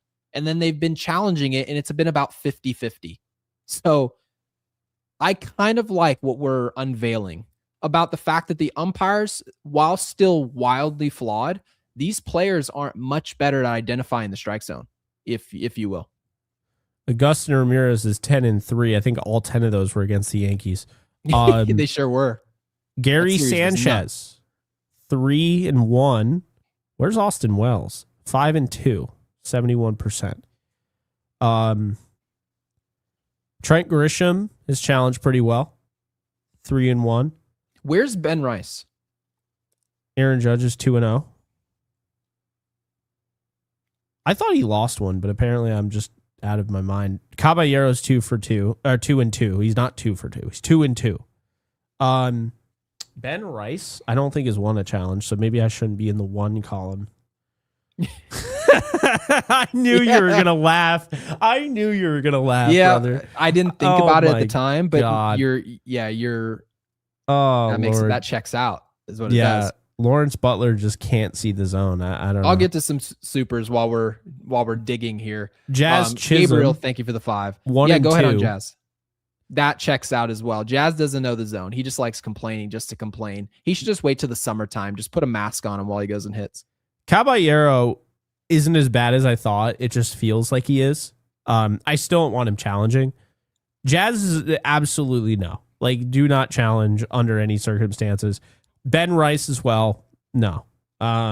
His challenges, though, see, these just, oh my God, is that Austin Wells 0-2? Why are you challenging? You're the 9 hitter. What? Like, as a catcher, I get. Like, because you're doing that for the better pitcher. Behind the plate. I think he's good behind the plate with challenging. I've seen him have success with that. Totally Bellinger's different view 0-2. than being at the plate. Yeah, Cody as well. Well, let's just Especially filter at the this top by of the zone. team, so we'll do that. Gabriel, thank you for the 5. Says Jose Caballero, who is batting an abysmal 125, decided to waste an ABS challenge with no runners on, and we did talk about exactly that in 2 outs, I believe. What are we doing? We're thinking about I'm thinking about me, not we. That's what we're doing.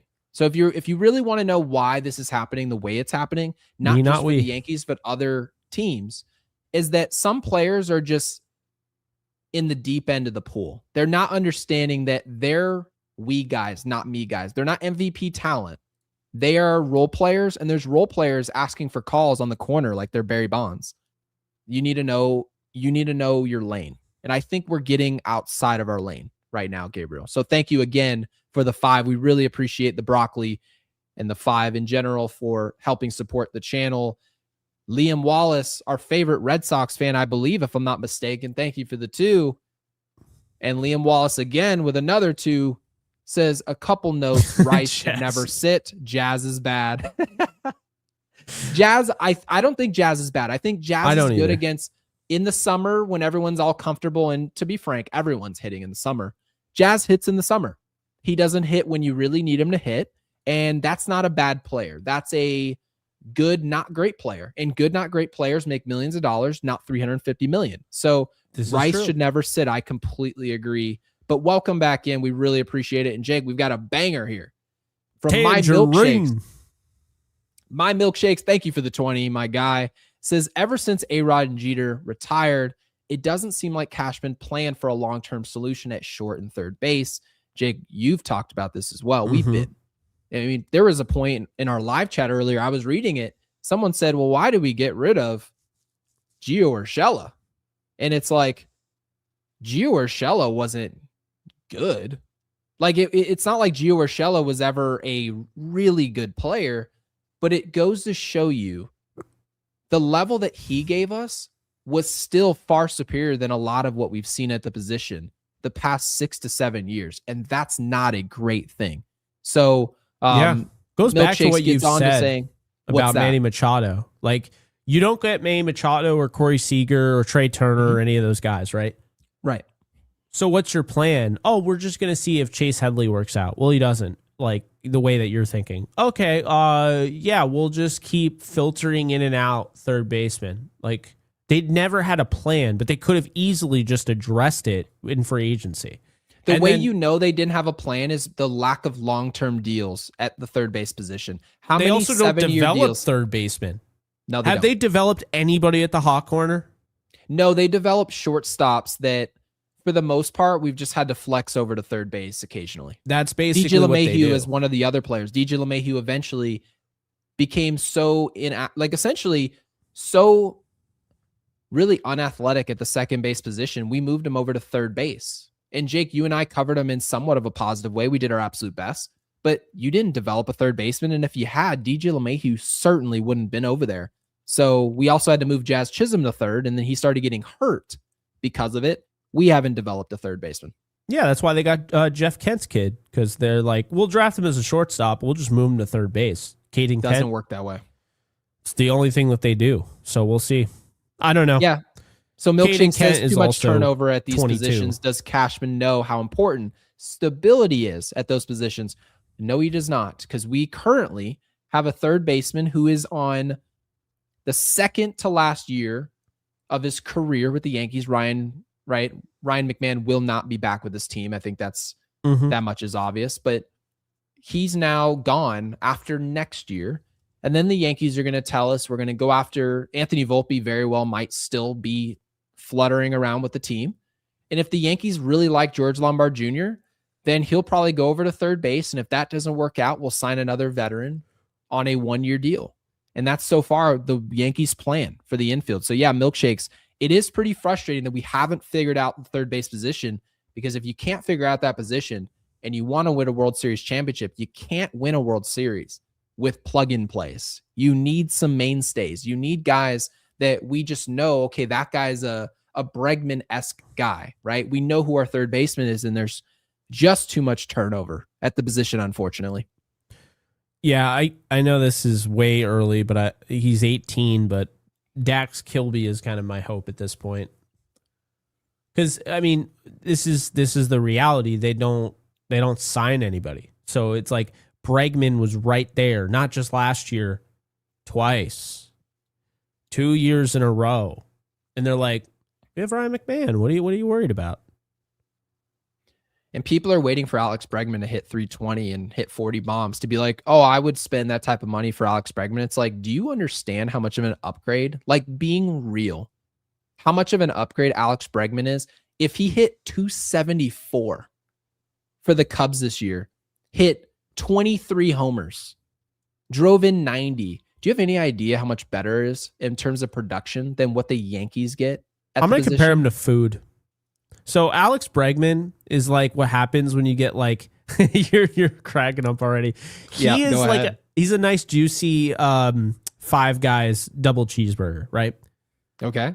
And Ryan McMahon, like what I'm hearing, is that burger that you can get that's like you put it in the air fryer, like it's frozen, and you just put it in the air fryer, and you can get it at a gas station. Yeah, he's a gas station taquito. Like, guess what? He's a complete joke. They both are considered food. They both can be broken down by your body and used as energy. Oh, I'll break it. I'll break that taquito down. All right. That's what I'll do. But one is actually delicious and goes above the Call of Duty. And then the other one is just, well, yeah, it is what it is. He's simply there, is what you'd say. No, I like Welking that analogy. Did not like that. He's like, what? I eat gas station burgers all the time. Hey, to each their own. Fine. You know what we'll do? Well, you know what we'll do? Because there's no way. How about this? We'll do. What's a good comparison? Oh, I'll piss off some people in here. Let's do ice cream. Okay. So Alex Bregman is Haagen-Dazs. Great ingredients, best ice cream that you could probably get in stores. But all the other ones aren't really even ice cream at this point. And Ryan McMahon is Ben & Jerry's. Complete synthetic garbage. It is terrible. I knew you were so bad. Ben & Jerry's. I knew it. It is so bad.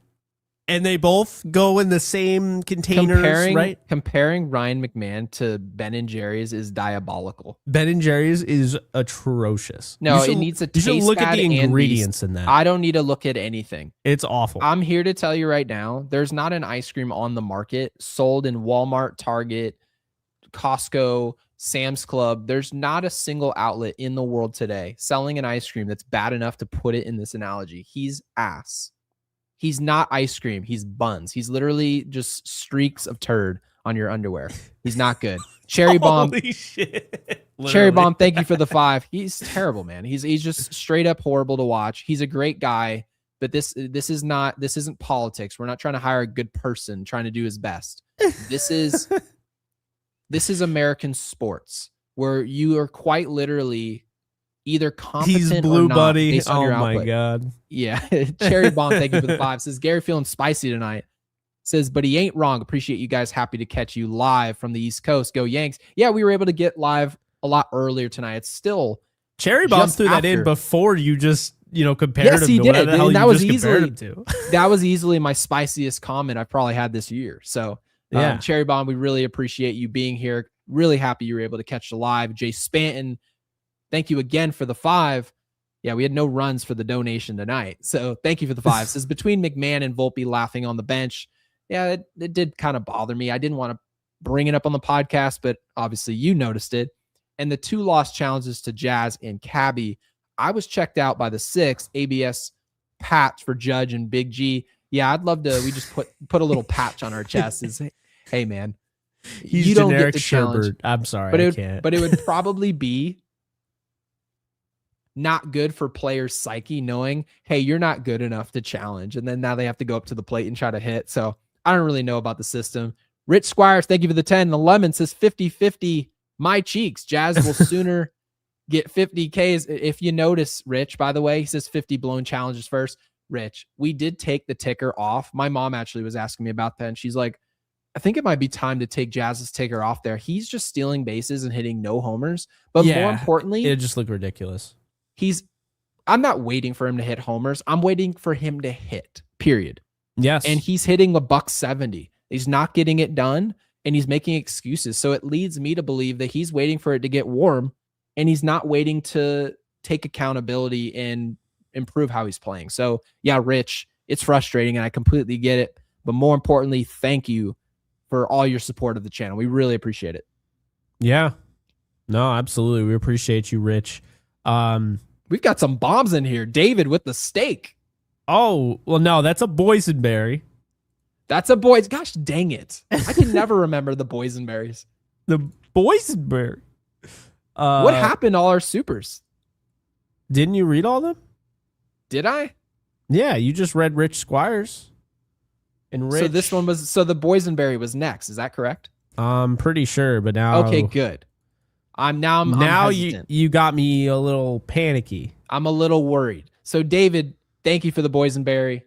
The 50 bomb didn't leave us a comment, but first and foremost, thank you for the support of the channel. I hope. Yes, thank you. I doubt, by the way, that they would have disappeared for no good reason. So I'll hope for the best. I'm a little worried though, I will say. No, I'm gonna go through and because I actually think they did disappear. We got Gabriel Paulino, the David Ortiz one. We didn't read anything about David Ortiz. I know we didn't. So is there a way for you to pull him up on screen? They've got to. Yeah, I'm starring him right now. Okay. Beautiful. Thank you. They all got unstarred for some reason. So we're good. That's weird. Appreciate it, YouTube. Yeah, because I would hate to have people obviously support the channel and we're leapfrog over them. Yeah, no. Did you get all of them, by the way? I got them all. We're okay, good. Perfect. I want to star. Can you star Burns so we can come back to it? Yes, I can. And then he's let's go started, back to the latest because Boysenberry. Thank you again for David. Still never heard of a Boysenberry, but David, much thank you. Love. And then we got Dig PPR. Appreciate you, member for 9 months. This you is say what Dig P? Guess what's going to be in the comment section tonight before we go? It's going to be Dig P. I'm going to write this down. Jake wants to bully me. I'm giving it right back. Dig B. Perfect. I'm leaving I thought we were going to say Blue Bunny. That's a bummer. Yeah, this is what running it back looks like. And Jake, kind of to your point, I remember who you said you gave credit to someone who brought it up. Mm-hmm. And you mentioned it's not really running it back because running it back would be waiting for Trent Grisham to have another career year, right? So there's still some snag on that run it back. Like we need a lot to go right. Scott Ross explained that basically by running it back, you're hoping that everybody breaks even on their play last year, brings it to this year, and if anybody drops off, well, basically your only saving grace is Garrett Cole's coming back. Like that's not, and there's a lot of, kind of similar to how Boone uses his bullpen. There's so many variables. It's like when you put that many picks, in a lineup, which by the way, presented by Prize Picks, if you were to go and do that, you can actually use the code HMA, play $5. I'm throwing it right in there. Well done. What a professional. You can play $5 and get $50 instantly at sign up. The link is in the description below. Use code HMA to do that. But the whole point in my analogy is that, like on Prize Picks, the more you add, the more money you can win. But it also is now more variables to have to hit, right? So, sure. And again, shout out to Prize Picks for sponsoring today's video. So here's my thing, okay? The thing when you take that many variables, you're talking about Grisham, you're talking about Ben Rice can't regress. You're talking about like everything has to be at least a break even. Yes. Because guess what? A break even wasn't good enough to win last year. So since they view it as a crapshoot, when it comes to the playoffs, and yes, we'll continue to say that on this show because they told us that's exactly how they view the playoffs.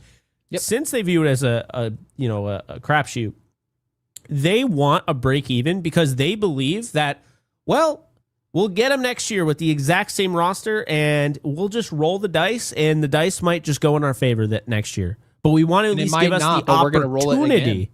Yeah, they want to give us the opportunity because they're like, well, if we put out a roster that's competitive, maybe we can win a couple games and then all of a sudden get some momentum. And now we're beating the Dodgers in the World Series because it's a crapshoot after all. Like it sounds absolutely insane because it is absolutely insane. It's about as insane as that guy on the Ring doorbell today. Did you see that video? No. It went like mega viral. This dude was trying to break down somebody's door and like he didn't even know who he was. It was just like, let me in. Like, I'll watch it the second we get off this pod. I'm hoping some people know. I know Alex knows, especially Alex knows everything. Scop it, Gary, as he said.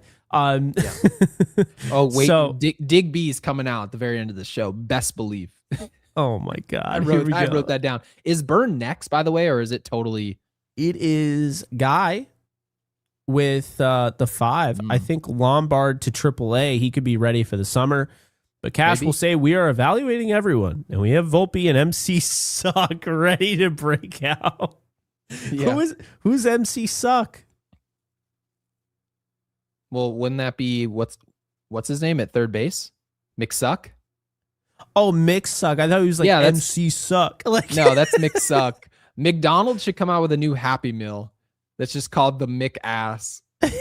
and that's a Ryan McMahon play toy for your kids. I mean, in that 70s show, they called like their burger joint, it was called Fatso's Burger. Like Fatso Burger. Yeah. It's like, I mean, it's not far off. You just do like Ryan McMahon, like the ass burger. Like, you know, there you go. Oh my God.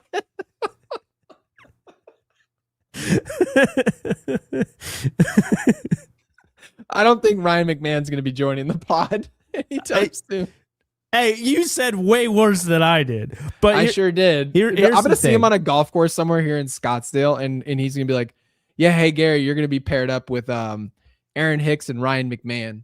Because that literally happened 2 years ago. I got paired up with Aaron Hicks, and I was like, hey, what's up, man? I was like, I'm Gary. He's like, oh, I know who you are. He would have hated me because I think I took every single opportunity. And what's so weird, Gary, is that I don't normally do that. I've told you this. I don't like going the route of saying somebody sucks. I don't like going the route of saying somebody's trash. I always try to be respectful of these professionals. But when my intelligence is getting insulted on a daily basis, that's when I have to say something. Like, oh, Joey Gallo, you're hitting 151, and I'm supposed to sit here and be like, oh, no, you can't say he sucks. That's not nice. I don't care if it's nice. What's not nice is me spending 3 hours in my living room giving this team the benefit of the doubt, and they're supposed to be my method of entertainment when I could go and play a video game or do anything else. And I'm supposed to sit there and be okay with the fact that the general manager and the owner doesn't give a rat's ass about this team and being the best that they can be. Because it's not like we're saying we hate him and we hate his whole family and that he's just a piece of garbage.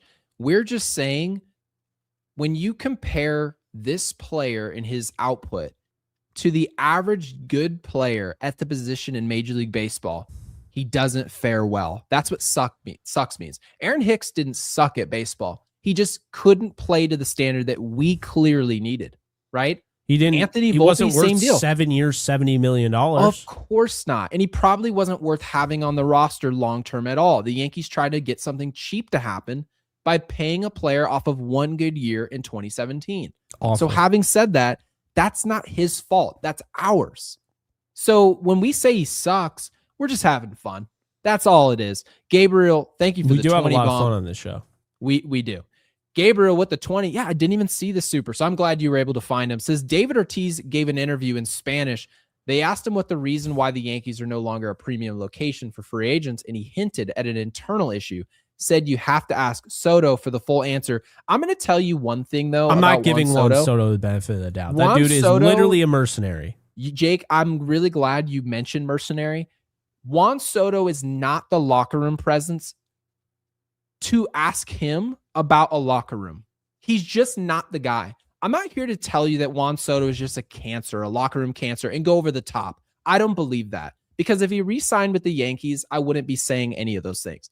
Having said that, Jake, Juan Soto is never, not even a singular time, been complimented about his presence in the locker room. Not even once. Not in San Diego, not in Washington, not in New York as a Yankee, not during free agency with Scott Boras and all the pitches that he did with all these other teams, and not with the Mets.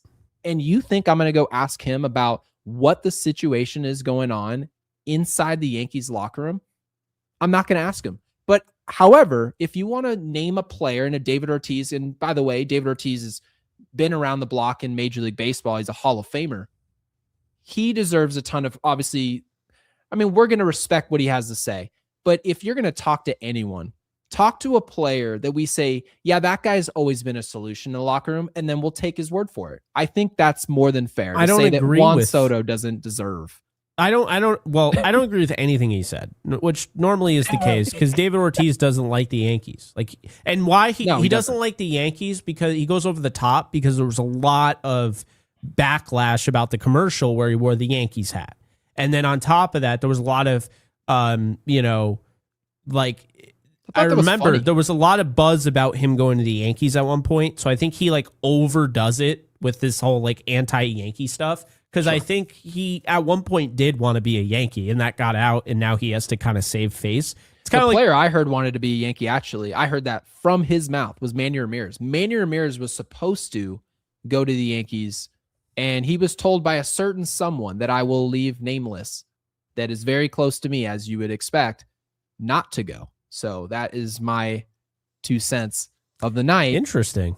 Yeah. And so a lot of players used to want to play for the Yankees, and for some reason, it's not necessarily the case now. But that's the thing. I disagree with that. Like how he's saying it's no longer a premium location. I'm like, okay, well, why did Bellinger come back? How were they able to get Max Fried? By the way, Max Fried won a World Series with the Braves. Okay. Correct. Why would he go to the Yankees? Why wouldn't he just stay with the Braves? Right? Why wouldn't he stay in the NL? He'd been in the NL his whole career. Why does he want to go to the AL? Right? I don't agree with that. I absolutely don't agree with that. I don't think there's any merit on that. Like most of the things that David Ortiz does say, I don't agree with. And to say that, and then in the same sentence that you just have to ask Soto for the full answer. Okay, well, you literally just made none of that sound logical or reasonable, and I don't agree with any of it, and I don't believe any of it. And the reality is, Juan Soto, you get to have your legacy. It is what you make it. And your legacy, you chose, and understand this, I get like money and everything. You chose money over winning. He didn't go to the Mets to win. He chose the Mets because they offered him the most money. That's what happened. Aaron Judge was offered more money by the Padres and the Giants and chose the Yankees, the third most money. Now, here's the deal. Aaron Judge may never win a ring with the Yankees, but he'll always be remembered as a guy that played his entire career with one team. Juan Soto is going to be remembered as the guy that just took the money. That's all and he was a great baseball player. Aaron Judge is going to be remembered as a guy that everyone loved. He was a captain, and he played for the same team his whole career. And that's the difference between the two. And again, your legacy is what you make it. Juan Soto doesn't have a care in the world to be a captain. He doesn't have a care in the world to be on the same team, because if he did, then he wouldn't be on his fourth team in his young career by age 27. So that's also, how the Yankees, how I see the it. reason we're not a premier location, I don't think this is rocket science anymore.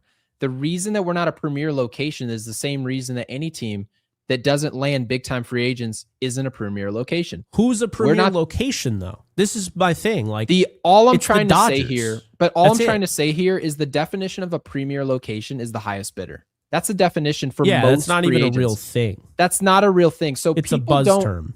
They don't find ways to get to the Dodgers. The Dodgers are the highest bidders. Yes, it's great to play in LA. People talk about the taxes. They talk about what's also great about the franchise, right? The scouting department, talk about the farm system. We've seen what they've done.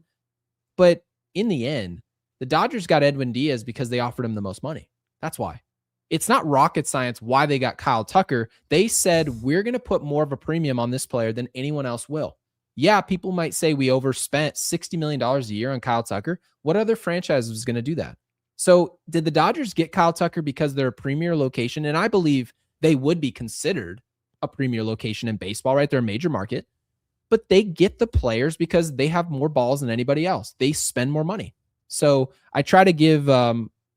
I'm trying to give David Ortiz some grace here, and obviously I feel like we're choosing to do that. Burn, thank you for 1808. Thank you for the 5. Welcome back on the screen. Says, in fairness, Ryan McMahon can make an argument to challenge any called strike. Had the pitch been in the zone, I'd have swung through it. This is true. There you go. This is very true. There you go. Love that, Burn. Appreciate you, Burn and Gabriel. We move on to Jackson. Thank you for the broccoli. Need the fiber. It's irritating when you hear intelligent people reduce playoff success to hitting the most home runs. They ignore everything in between. Couldn't agree more. It's why initially, I'm now blanking on his name. You know who I'm talking about. What team? The hitter for the Blue Jays that we always talk about. Clement? Yeah, Ernie Clement. Yeah. His name is Ernie, and he's got a really obnoxious face. Like when you see him, bringing that name back, Ernie. Yeah, when he's beating up on your team, it's like watching Jose Juan Barea, if you remember him, JJ Barea. Okay, yes. You don't want him you want him on your team. You don't want him against your team. No. But after that, like after watching the World Series and how it ended between them and the Dodgers, I had like a newfound respect. So much so, it literally changed my entire philosophy on baseball. Like I literally am just all contact. Yep. I think home runs are incredibly overrated. They're incredibly fun to watch, right? But it's also like, You know what's a really fun thing to watch? A 60-yard touchdown pass down the field. You know what it does, though? On the first play, it now puts the defense right back on the field. So it's exciting, and it helps you right away. But if it's not like sustaining long drives, you don't wear down the defense, but you could actually wear down your defense, which people don't think they don't take that into account. No, explosives it's also not great, sustainable to throw the ball down the field the whole game. No, the it's not. Yankees essentially are an offense that we're just dropping back. It reminds me of like the 2007 Patriots when you'd play someone playing with the Patriots and they're like, I want to be Randy Moss and Tom Brady. And they snap the ball and they throw it deep they essentially throw it deep to the X receiver the whole game. Yeah. They never beat you, ever. No. Because it's not actually how you play Madden. It's not how you play football. And people will say, oh, the Tyreek Hill, right? Patrick Mahomes, they throw it deep all the time. No, they don't. They threw it deep twice a game. The whole rest of the game was throws underneath, throws to the right, throws to the sideline, running the ball. The game's a lot more detailed than what people gave it credit for. And kind of to your point about throwing it deep, the Yankees throw Hail Marys every single swing. And they're waiting to hit 20 home runs. That's the reason Austin Wells is on this roster, is because he threw it deep 21 times last year, if you will. They're waiting for guys to say he's a 20-plus home run guy, and one of them's going to get hot in a postseason series, and we're waiting for the crapshoot of when Grisham gets hot, hits homers, has his Ibanez moment. We're waiting for Wells, that 21 home run a year pop, to get a little bit better and hit home runs against the Blue Jays. And what you find out is teams don't out-homer the other to win division series and championship series. They do the stuff in between. Jackson, this super chat would be on the Hall of Fame. This is about the details, the stuff in between. And that's why we started this podcast. We want to see this team care about batting average, care about quality outs, and giving themselves up for the betterment of the team, and not chasing 50-50, not chasing, is he a 30 home run guy again in Trent Grisham, not chasing arbitrary numbers. Completely pointless. So Jake, I'm glad you've come across to the good side of contact. I felt like I was always there for 5 years, but I went to a whole other level. And you did. By the way, the biggest psyop ever told in the MLB is batting average doesn't matter. Yeah, I agree. Batting average isn't king, but it's an indication that player isn't chasing arbitrary numbers. Yep. Absolutely. J Tank, thank you for the 5 and, of course, the broccoli. Call up Dominguez for left, move Bellinger to first, Ben Rice to catcher to jumpstart the offense. Oh, and fire Cashman. If they fired Cashman tomorrow, I actually think they'd be a better team. I believe it or not, I really do. I think instantaneously, whoever took on the Yankees job knows this is a illustrious position, okay? This is a once-in-a-lifetime position. When you have a guy who has the ego of Brian Cashman, you just listen to him talk down to people and you just know he's way too comfortable in his position. If this opened up tomorrow, whoever took it on, whether it was like, Theo Epstein or like, I don't know. I mentioned him because I knew he was like connected. No, I get it. And he turned it around in Boston, right? Yeah. You end the drought. You turn it around in Chicago in 2016. You figure that out. Derek He Jeter, understands what I think he would do a lot. I would agree with you. I think in general, anyone who the Yankees would hire as a GM, whoever that would be down the road in the future, doesn't matter. You'd have to imagine it's a person that understands the past as well. We don't want to marry the past and just make it seem like we're just always looking at Yankees history and just essentially glocking at it. Oh my God, 98, right? Talking about the 1998 championship and just doing all that stuff. You also have to be current, up to date. And right now, the Yankees don't feel up to date. And it is unfortunate. But yeah, J-Tank, we really appreciate it. I would move Dominguez to center, and I'd put Grisham in left. Or I'd put Grisham in left. I'd put Grisham in left. I'd put Dominguez in center. I'd put Bellinger in right, and I'd move Judge to first. Okay. I would probably sit Grisham down next to Coach. I'm not against that either. But at this point, Jason Dominguez needs to play baseball. I've seen enough. It's been 13 right now, he's games. the trade bait. He's hitting 370 in AAA. It's unreal. It's disappointing. B. Rye, our final super chat of the night with the 10. Thank you for supporting the channel. We really appreciate it. And also your membership as well. So guys, thank you to all our members. Greatly appreciate it. It says Peraza's contract for 2026 is $772,700. It's like the average house in America right now. So you telling me he couldn't play over Cabby or McMahon? Of course he could. They're also worried about the ceiling. They feel like the ceiling of McMahon is probably a little bit higher than what Peraza offers. So I think that's the whole gist of it, right? Ryan McMahon played well last year in the postseason.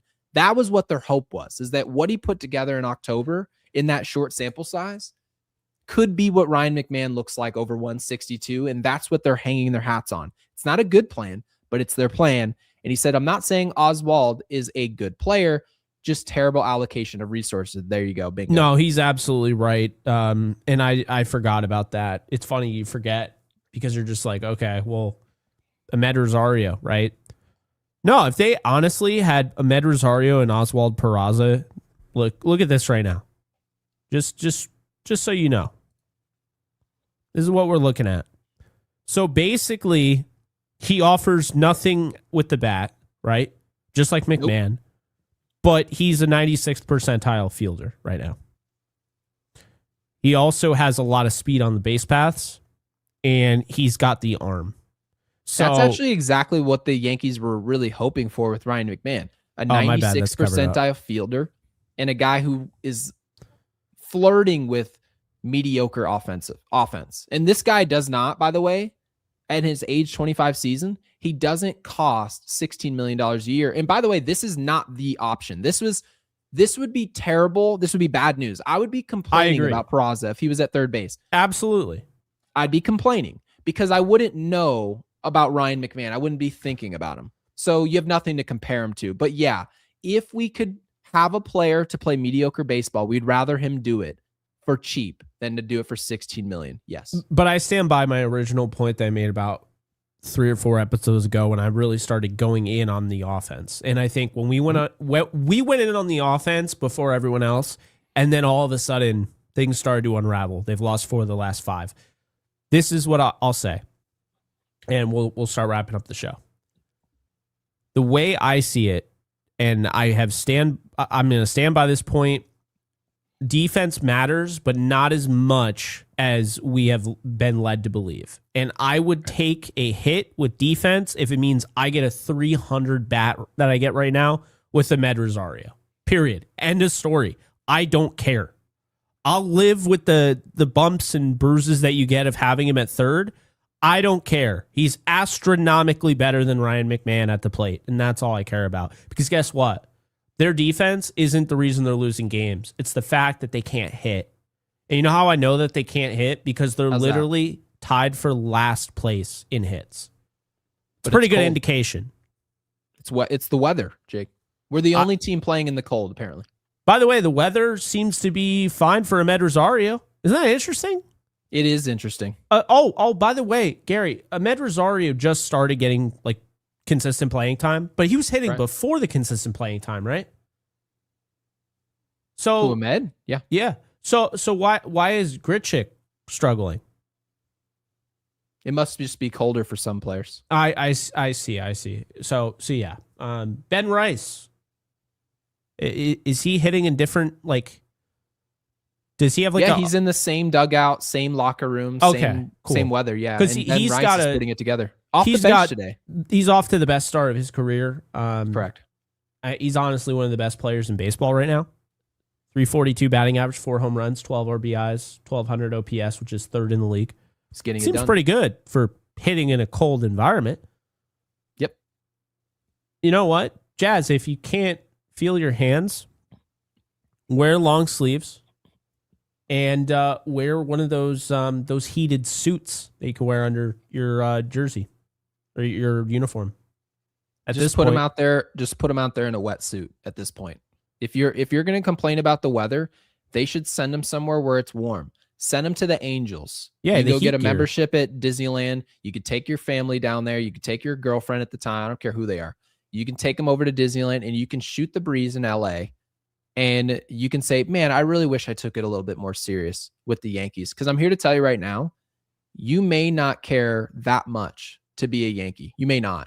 You may not think it's that important. You may not think you need to be more accountable than what you're being. You probably think we're overblowing this. But the reality is, when you end up leaving a franchise like the Yankees, and Juan Soto is seeing that firsthand. We tried. People thought it was, oh, it's just hating. It's just you rooting against somebody. No, we tried telling people. We tried telling Robinson Cano this. Going to Seattle, it's a different experience. It's not here. Us holding you accountable is the best thing this franchise will ever do for you. Part of what makes this team great is the fans. That's majority of it, is the type of intensity we bring. But if you want to go play in Anaheim and you just take your time lollygagging and flip it over to first base, the guy's safe, you make $30 million a year. If that's your alley and you want to wait for it to warm up, you can go play in a warmer environment. You can do that. So I'm rooting for it to work, but it's really difficult to expect major improvement from someone who's not taking on the responsibility of what this job entails, which is acknowledging I'm not playing good enough baseball, something that Giancarlo Stanton has said many times, and it just so happens to be the exact reason why. Giancarlo will retire from the Yankees, not being a hero, but being accountable and well-liked. Yeah. So I see you bringing up Ahmed Rosario's numbers.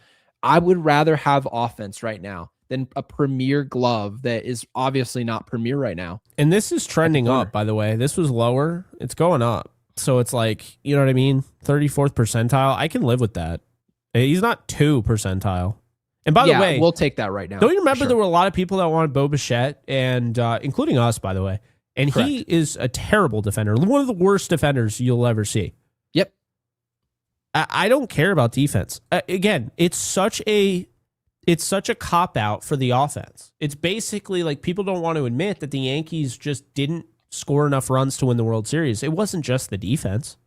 The defense wasn't great, but it's like, what'd you want? Ozzie Smith out there? You thought we were just going to defend to a World Series? Yeah, no, that wasn't happening. This is Jazz. And again, Jazz, the fielding is great, right? Although it went down a little bit. But the range, the speed. Although, I'll be the first one to tell you, I don't think Jazz runs 100%. You'll be the first to tell us. You might be almost the last. Do you know how many messages I get about him running to first? He's no, but running. Like just in general, 71 percentile sprint speed. What? Oh, sorry. There you go. No, I do think he's fast. Jazz only runs if he feels like he absolutely has to. Like, for example, today he beat out a ball, fielder's choice, made it to first base. So I gave him credit, obviously, for the hustle on that play. But in a situation where you get a ground ball in the infield, and obviously you can hustle and put a little bit more pressure on the throw, he's not the type of player to do that. It's very Robinson Cano-esque. But the difference between Jazz and Robinson Cano is that Robinson Cano can actually survive that type of intensity because of his production. Whereas Robinson Cano didn't struggle hitting in early March. He never talked about the weather. That's the reason why the Seattle Mariners backed up the Brinks truck to bring him in there for whatever it was, $240 million. They didn't do it because he was whining in the winter and raking in the summer. He was hitting all the time. So it is frustrating. Jazz, like I said before, he's going to turn it around. It'll be in the warmer months, just like he's telling you. And he's going to slow down when you need him most. And he's going to ask for probably not $300 million, but more than likely he's going to ask for somewhere in the ballpark of $25 million a year. And if I'm the New York Yankees, I don't even think about it. Yeah, that's fair. We'll wrap up the show now, but Aaron Judge, I thought was really interesting. Look at the average exit velo. I don't think it's ever been that low. No, I don't think I've even seen in a short sample size that happen. That's interesting. Obviously, it's not going to be much of an issue. We would expect, but that is interesting. Yeah, he'll turn it around. It is very interesting though. The fielding. I mean, it's really just the hitting. I have had no issue with his field. Well, okay. Last thing we'll talk about that fly ball. What the hell? He wasn't going to make it. I didn't see the play. I told you before the show I didn't see it. So chat, I'm going to drop a poll. Okay, I'm going to do that right now. And I want you to tell me, should Judge have caught that fly ball? I'm going to try to go back and watch the play. Yes or no. That's all you got to do. Should he have caught that? Am I crazy, right? Am I crazy for thinking that he should have caught that? He slowed down. I'll send it to you right now, Gary. What inning was it? I don't even remember. Yeah, if you could send me this video, I need to watch it. Because I want you to be able to react to it. Yeah, if you could send it to me right now, I'll tell you. I'm going to put it on mute before MLB gets upset that something is on our YouTube page. Yep. It'd be horrible if we tried to grow their sport. It'd be awful. I know. They're so great. Remember that time they didn't let us go to winter meetings? Yeah, they're very well regarded. Yeah. Highly regarded. I am trying to find it. Because it was... You'll see, he just lets it fall, like, right in front of him. It is insane. And I've never seen Judge, like, do something like that. That was nutso. I'll find it because, I mean... Oh, he told Duvall, my bad, says Guy. So I'm going to go watch it. I know Duvall pitched the 6th inning, so it would be there. All right, so I'm going to...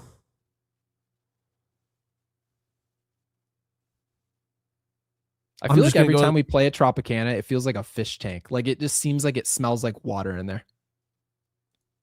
Okay, I found it. Talking Yanks posted it, so I'm going to send it right to you. What a surprise. Just copying and pasting videos back on the Twitter. Here we go. Okay, I'm watching the video right now. I've got to give you a real reaction. So the ball, he's obviously not going to get a great read to right field. Yeah, it was just a bad read. It was a bad read. He should have caught it. You know, yeah, if he had a read half a meatball, but at the same time, when a big guy hits the ball off the end of the bat, goes out to right field, your expectation is that the ball's either at you or over your head, and I think he just got a bad read off of it. So I'm not going to read too much into it. And then also Aaron Judge, for the most part, I don't usually judge players in a negative way, and this is no exception.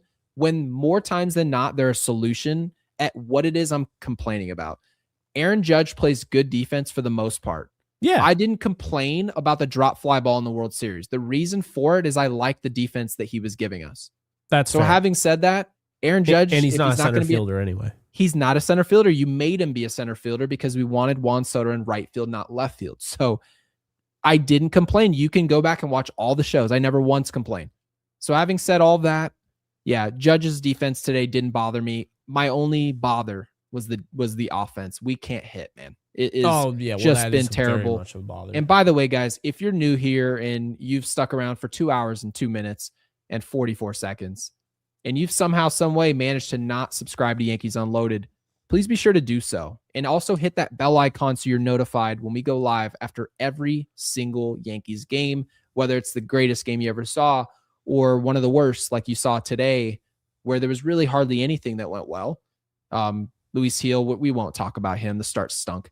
But having said that, oh yeah, we were supposed to do that. Oh well, he's not even really worth any breath right now. But be sure in the comment section, if you stuck around for over 2 hours, drop Digby in the comment section, or Blue Bunny, or Blue Bunny, but mainly Digby in the comment section, not in the live chat, but the comments. And of course, before you go, to help out our channel and help support us for free, make sure you guys like this video.